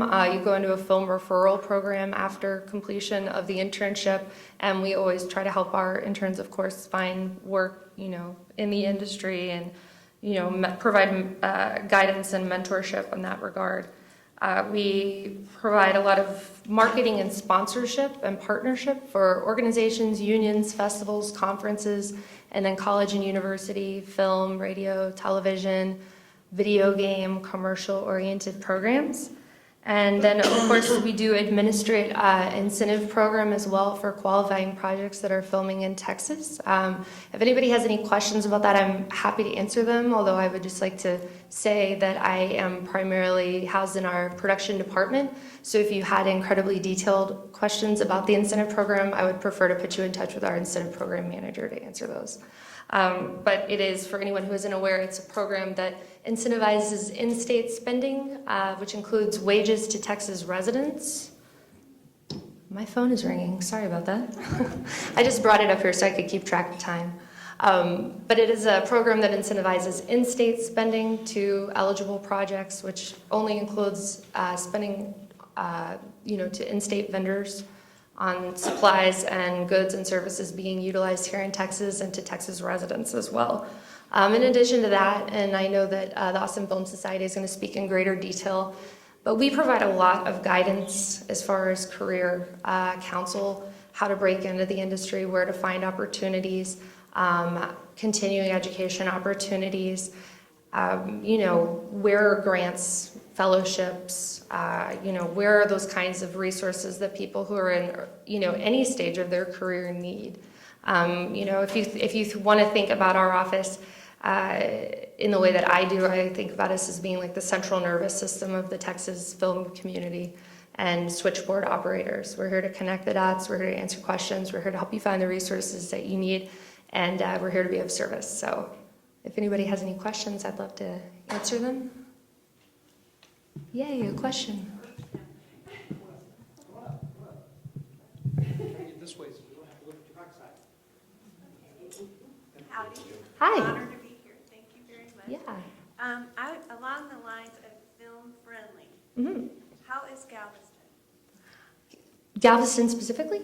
Well, our office has a wonderful contact in Galveston who's worked with our office for many years, but there is an actual program that we ask communities to go through in order to be film friendly certified. So are they film friendly certified? No. Do they have a really helpful contact there? Yes. And then also there is the Houston Film Commission.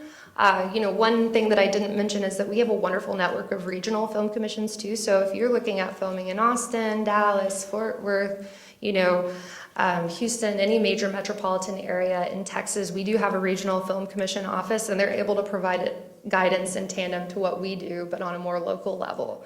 And so in Houston, they very much cover the Galveston area. So do you have a project that you're hoping to do in Galveston? Actually, I've heard so many negative things about Galveston. About filming in Galveston? Yeah, I'm sorry. That's But, okay. No, I just kind of put it off to the side. It's one of my things, my many things that are like out there, because I didn't want to polish it and not have it to sell because of the logistics. But I guess there's other places you could kind of adapt to look like Galveston. Yeah, I mean, I personally think Galveston has a lot to offer on the locations front. It's got an incredible history as far as the city goes. It's got that kind of more like industrial beach and Gulf and Bayside community thing going on. I'd be happy to send you some location photos and sync you up with that contact and see if he can't change your mind about what you've heard. Thank you very much. I personally haven't ever heard anything in 6 years negative about filming in Galveston, but I would love to hear more about your experience. Okay, thank Yeah. you very much.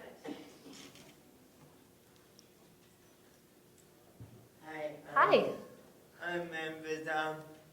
I've been doing a lot of extra work, like American Crime and Leftovers, and all those big projects, and I really want to be a PA on those projects. I'm here on different ways of being a PA, whether it be submitting to Texas Film Commission or networking as an extra or going to these studio offices. What do you think is the best way to get on those types of projects? Sure. Well, I would say it sounds like you're already off to a good start if you've been doing all of that extra work on those big shows. And I actually saw you at the Austin Film Festival as a volunteer, and you were hustling and working really hard. So I would say keep doing what you're doing because people notice, like everyone was saying on the panels earlier, talent is one thing in this industry, but it's not enough. You have to have a good work ethic. You have to keep, trying to find opportunities, whether you're interning or volunteering. Those opportunities usually lead to PA opportunities very quickly. I would say check our job hotline, and also I will give you my card. Okay. Good. And we, I would say, there are a lot of organizations in Central Texas that are good to be involved with. The Austin Film Festival is certainly one of them. It's great that you're here today learning more and meeting more people. And, the Austin Film Society, they have an internship program that's really wonderful. I know because that is what brought me to Austin and kind of got me set on my entire path working in the Austin film community. And our internship program in our office is really great as well. So, it sounds like you've already done your research. So keep doing what you're doing, and I will give you my card after this session. So you can send me your resume, yes. Any other questions? Yes? Sure. I just wanted to point out, by the way, how many ACC students are here? I know there's at least, thank you for coming. I'm an ACC instructor. So the question was asked of the panelists earlier, how did you get your start? And I mentioned something about multimedia. Well, that's the long answer. The short answer is the Texas Production Manual. That's how I got my start, because that listing I put as a film composer is what got me my job at Human Code Incorporated for about 9-10 years as a composer, which led to everything else that I did. So yeah, and I think we talked about that. Yes, and thank you for the shout out. It doesn't carry the same weight when I implore you to list yourself as opposed to that kind of firsthand experience. But I really can't say enough. I do meet crew members fairly often who will kind of bemoan lack of opportunity, and then the first thing I ask them is if they're listed in our directory, and they always say no.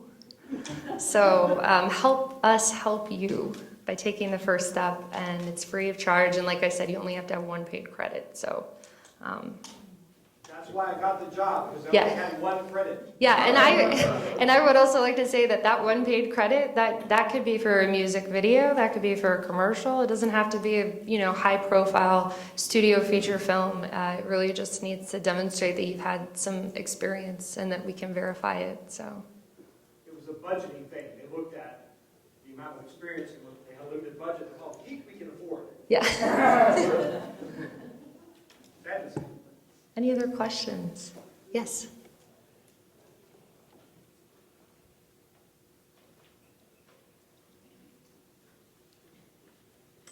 I have an old house very near to here. How do I get that registered for location work? I will give you my card. And send me an email. I also have a very handsome dog that I'm pretty sure wants to break into the business. We have animal wranglers listed in our directory. Absolutely, you should get your dog on their roster. I'm not kidding. That is a real thing. And as far as the house goes as well, it's a more complicated thing than just, or there's more that you can do than just email me. I'm kind of just trying to be funny, but. We do have a website or a page on our website where you can find out information about how to have your property utilized in film and the exact kind of photos that you can take and send to us as owner-submitted photos. If you contact me, since you guys are here, in Georgetown, we can probably set up a time where me or someone else in our production department can come out and take some photos for inclusion in our online locations database. But I would also say don't be afraid to use the production directory. Again, it's a two-way street, so for everyone who is trying to break into the industry, for everyone who does have an interest in, having your property utilized as a location, you can reach out to any location scout or manager who's listed in the directory, and in fact, they'll probably thank you if you do, because residential locations are always in demand as far as film projects go, and the folks who consistently work in our community as location scouts and managers can really never have too many properties in their Rolodex. And It's one thing to be in the van scouting as we do when, a director likes a house that you've driven by and you have to kind of stop the van and get out and knock on the door. That was you. We do that sometimes.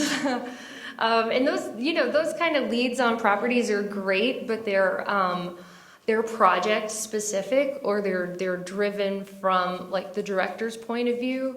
And we may knock on that door and talk to that property owner, and they may have zero interest in that property being used. So someone who's actually enthusiastic or interested is always a much better lead.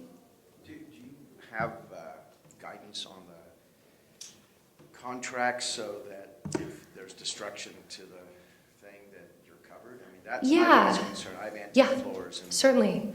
I would say as a standard rule of thumb, and I should also put this out there right now, that my husband is a filmmaker. He was supposed to be doing one of the round tables earlier today, but he's shooting a pilot in Atlanta right now.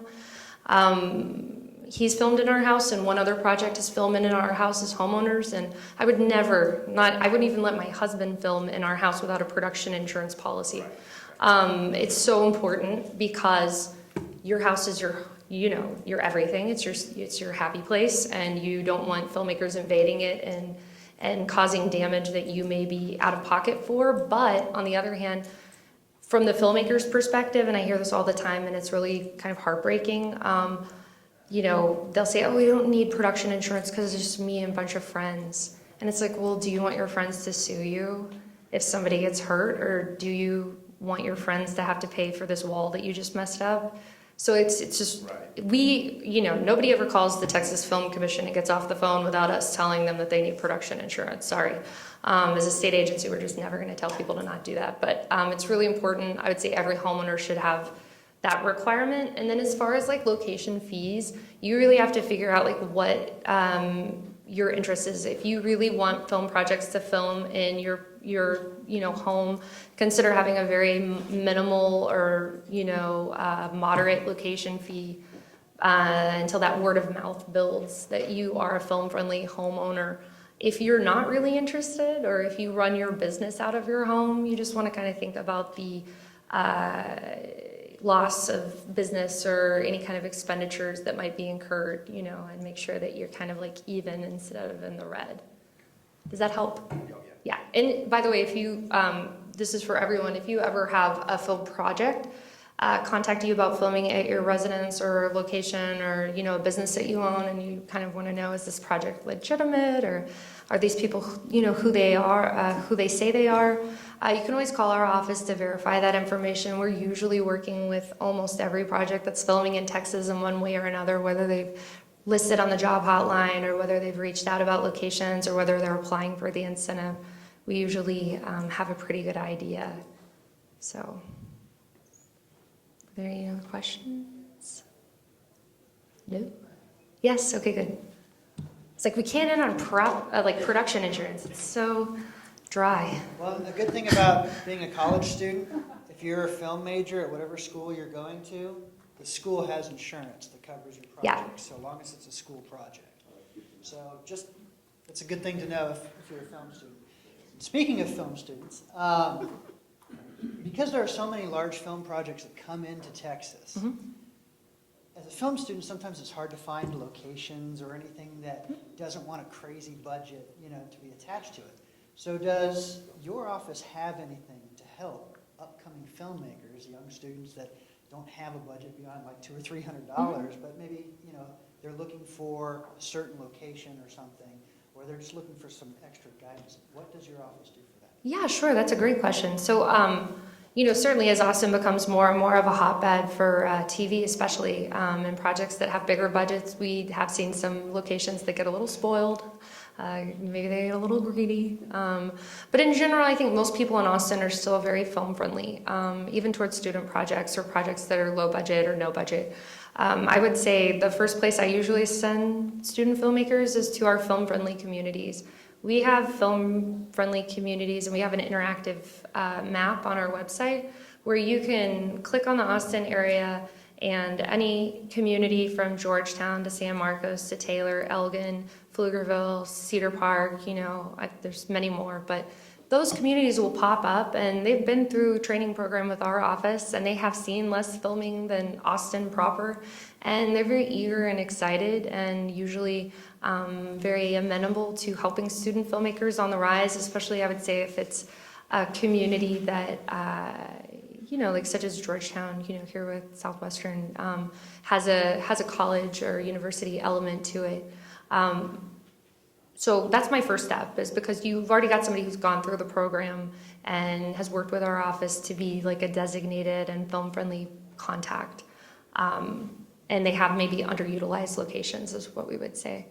But then in addition to that, I always advise student filmmakers, because what we're really all about in our office is advising people to use available resources. And what that means is, don't write a script for a Victorian era pirate ship if you are living in San Saba, because I don't know where you're going to find that location, and you're going to have a lot of money to find it. So maybe think practically, like, actually my best friend's dad owns a ranch and it's amazing, so we should think about using that location. So we provide a lot of guidance around,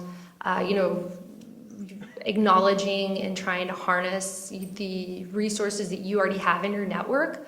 But then I would also say, just because you don't have money, don't think that your project doesn't have value. Kind of like what Alvaro was saying, value is kind of subjective. So you could bring a lot of value to this business transaction, which is what it is, and you could, maybe you have a service for them, I don't know, say as a filmmaker, and they're a business owner, that you could provide to them in kind for exchange and use of their location.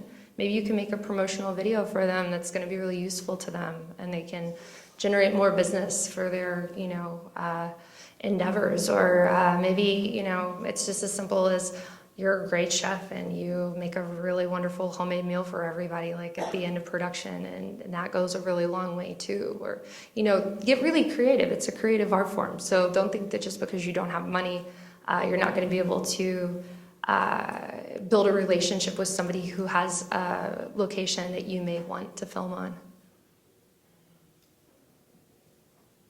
Any other questions? I'm going to take that as a no. Okay. Well, thank you guys, and congratulations, on this first annual event. I'm really excited to see where it goes from here on out, and I think this is a wonderful opportunity. Thanks to all the sponsors and organizers and everybody who's made it possible. I hope you guys are learning a ton. And as mentioned, I'm just going to set out some of my materials here. We've got one-sheets on our incentive program, overviews about all the programs and resources that we have, stickers, and then my business cards. Thanks.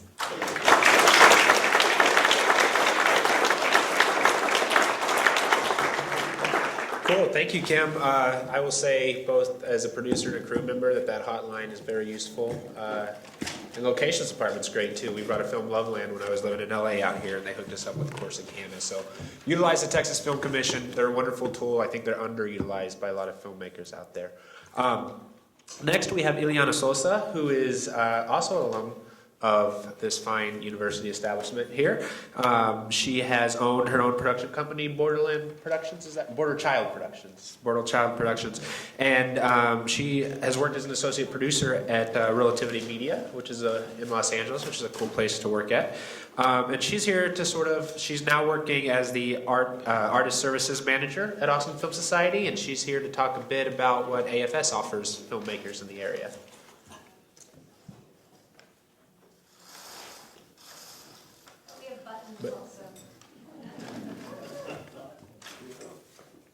Here's Iliana.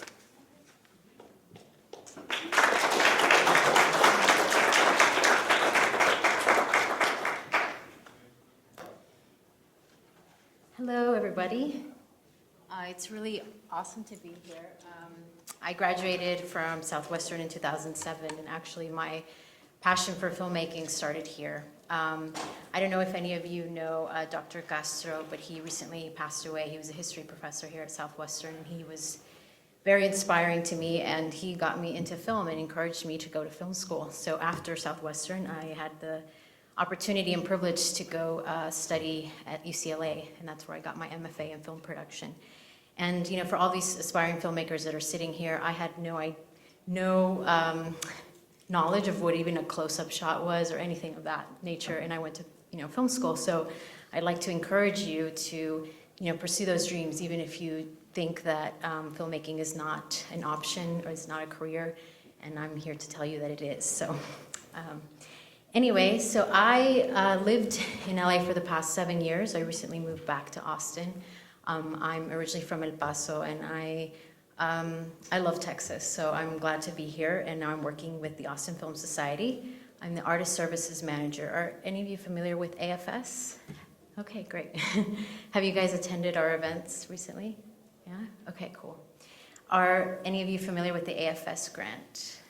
Okay. So this year, the AFS grant, we award annually $105,000 to emerging filmmakers. And we also award $30,000 in in-kind goods and services. So the deadline for this year already passed, but it will open up again in the early spring, and the deadline is June 1st. So I encourage all of you aspiring filmmakers to apply to that. And we are really looking for artists who have a vision. If you have never made a film before, that's okay. You can apply to the grant. We grant feature films, short films, animation projects, web series. We don't really grant that. So if you have a web series, we're not at that stage yet to grant. And basically with the grant, we're going to have training sessions next early May. So if you can check, here's my slide. Okay, thanks. Can you go to the next slide? Okay. Okay, so I don't know if many of you are familiar with when AFS was founded, but it was founded in '85 by Richard Linklater, who's the director of Slacker, Dazed and Confused, and Boyhood. And he started AFS as a way to get people to watch films, right? Watch independent films that weren't accessible anywhere else. So that's where AFS grew. Next slide. And from there, it's really grown, like I was talking about the AFS grants to support our artists, but we also manage a 160,000 square foot film production facility in central Austin. We award the grants, we support filmmakers, and we also offer filmmaking classes to kids, which is our summer camp. And I encourage, if you guys have young kids who are interested in filmmaking, to sign them up for that. And we also present the annual Texas Film Awards to raise funds for all of the great programs we offer. Okay, next slide. Okay, so our mission, I was saying a little bit about it, is to provide business development tools and resources to promising artists. And we do this in a variety of ways. For example, the AFS grant and the travel grant. Are you all familiar with our travel grant? Okay. So let's say you have a short film and it gets into a festival, let's say like Sundance or Cannes. We pay money, we give you money to go to that festival. So if you went, let's say, got into Cannes, we would give you $1,000 to travel and to go promote your film. If you got into Sundance, we would give you $500, which is great. I mean, there's very little support for filmmakers to go to festivals and get their work seen. I mean, that's such an important step as a filmmaker, and what we're really trying to do is to get Texas artists out there and promote their work and be seen, because we believe that here in Texas there's a lot of great artists that just need a little push and a little nurturing. Okay, next slide, please. Okay, so since '96, the AFS grant has awarded over $1.5 million in cash to 421 film and video projects, which is astounding. I think that's amazing that there's this resource here available for Texas filmmakers. In order to apply for the grant, you do have to be a Texas resident. I get a lot of questions from filmmakers who are like, well, I'm studying at out of state, but I'm going to be filming in Texas. One of the requirements is that you do have to be a Texas resident. So you can't be attending school out of state and then apply for the grant. Our recipients, their films have been shown at a lot of different festivals like Sundance, Berlin, Cannes, Tribeca, South by. Like I said, the deadline is in June and the awards are announced in September. Okay, next slide. Cool.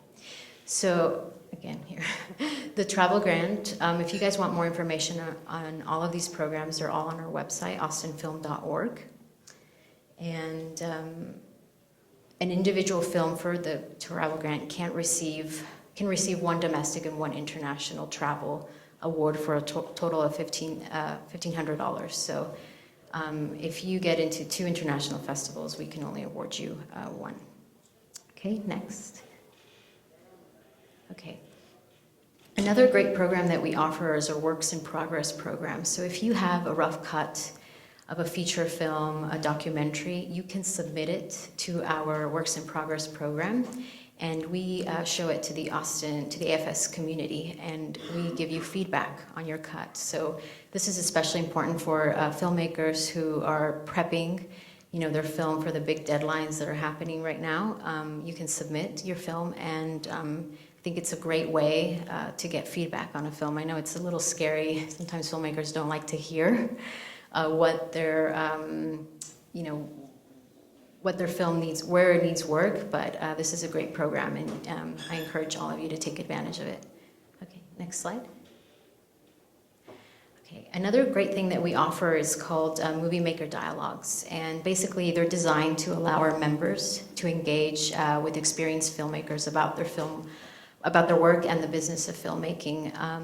Members are encouraged to engage established filmmakers in this small educational environment. And we program usually with visiting filmmakers. So just to give you an example, next week we're going to have a Movie Maker Dialogue on festival strategies. So we're going to have programmers from South by Southwest come and talk about what's the best way and to strategize prepping your film right for the film festival circuit. And we offer programs like that.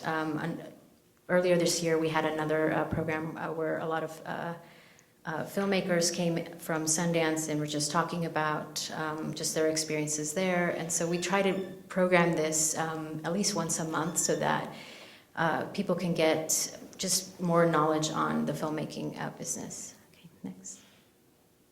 Okay. Has anyone ever had experience with fiscal sponsorship? Do you guys know what that is? Okay. Let's say you have a documentary project and you're starting to apply to a lot of grants, you'll notice that a lot of grants will not award funds unless you have a nonprofit status. So what we do at AFS, we act as a fiscal sponsor. So AFS members can submit their projects for fiscal sponsorship, and if approved, the filmmaker can use AFS 501c3 status as an umbrella when applying to agencies and foundations that will only grant funds to nonprofit organizations. So let's say you're applying to the Ford Foundation, and the Ford Foundation will only award funds if you have 501c3. So we act as that kind of middleman. We administer those funds on your behalf. And this is a great way to also just raise other funds for your film. When someone wants, a lot of people will say, hey, if I donate to your film, is it a tax-deductible donation? And sadly, a lot of filmmakers are like, no. So this program will allow for you to say that to your donors. Like, if you donate to my film, you will get a tax-deductible donation. Okay, and next. Also at Artist Services, we have what's called a crowdfunding benefits. So AFS has curated Kickstarter and Indiegogo pages. So if you have an active Kickstarter page, we can add your page to our curated page, which allows for more people to see it and more people to spread the word about it. And if you're launching an Indiegogo campaign, your project will also be added to the page, and you receive 25% discount on all your campaign fees. Is anyone here starting a Kickstarter campaign? You have? Okay. Well, we can. Okay. And next. Okay. This Artist Intensive is a program that started out of the once the AFS grants recipients were announced a couple of years ago, we started a program where we wanted to really nurture those filmmakers. So, you know, you get a grant, that's great, but then what happens next? So the Artist Intensive is a workshop for emerging narrative feature writer directors with projects in development or pre-production. And we get them together for a weekend to workshop scenes from their scripts and also to meet with mentors. And, you know, this year was a really great year. We had amazing mentors.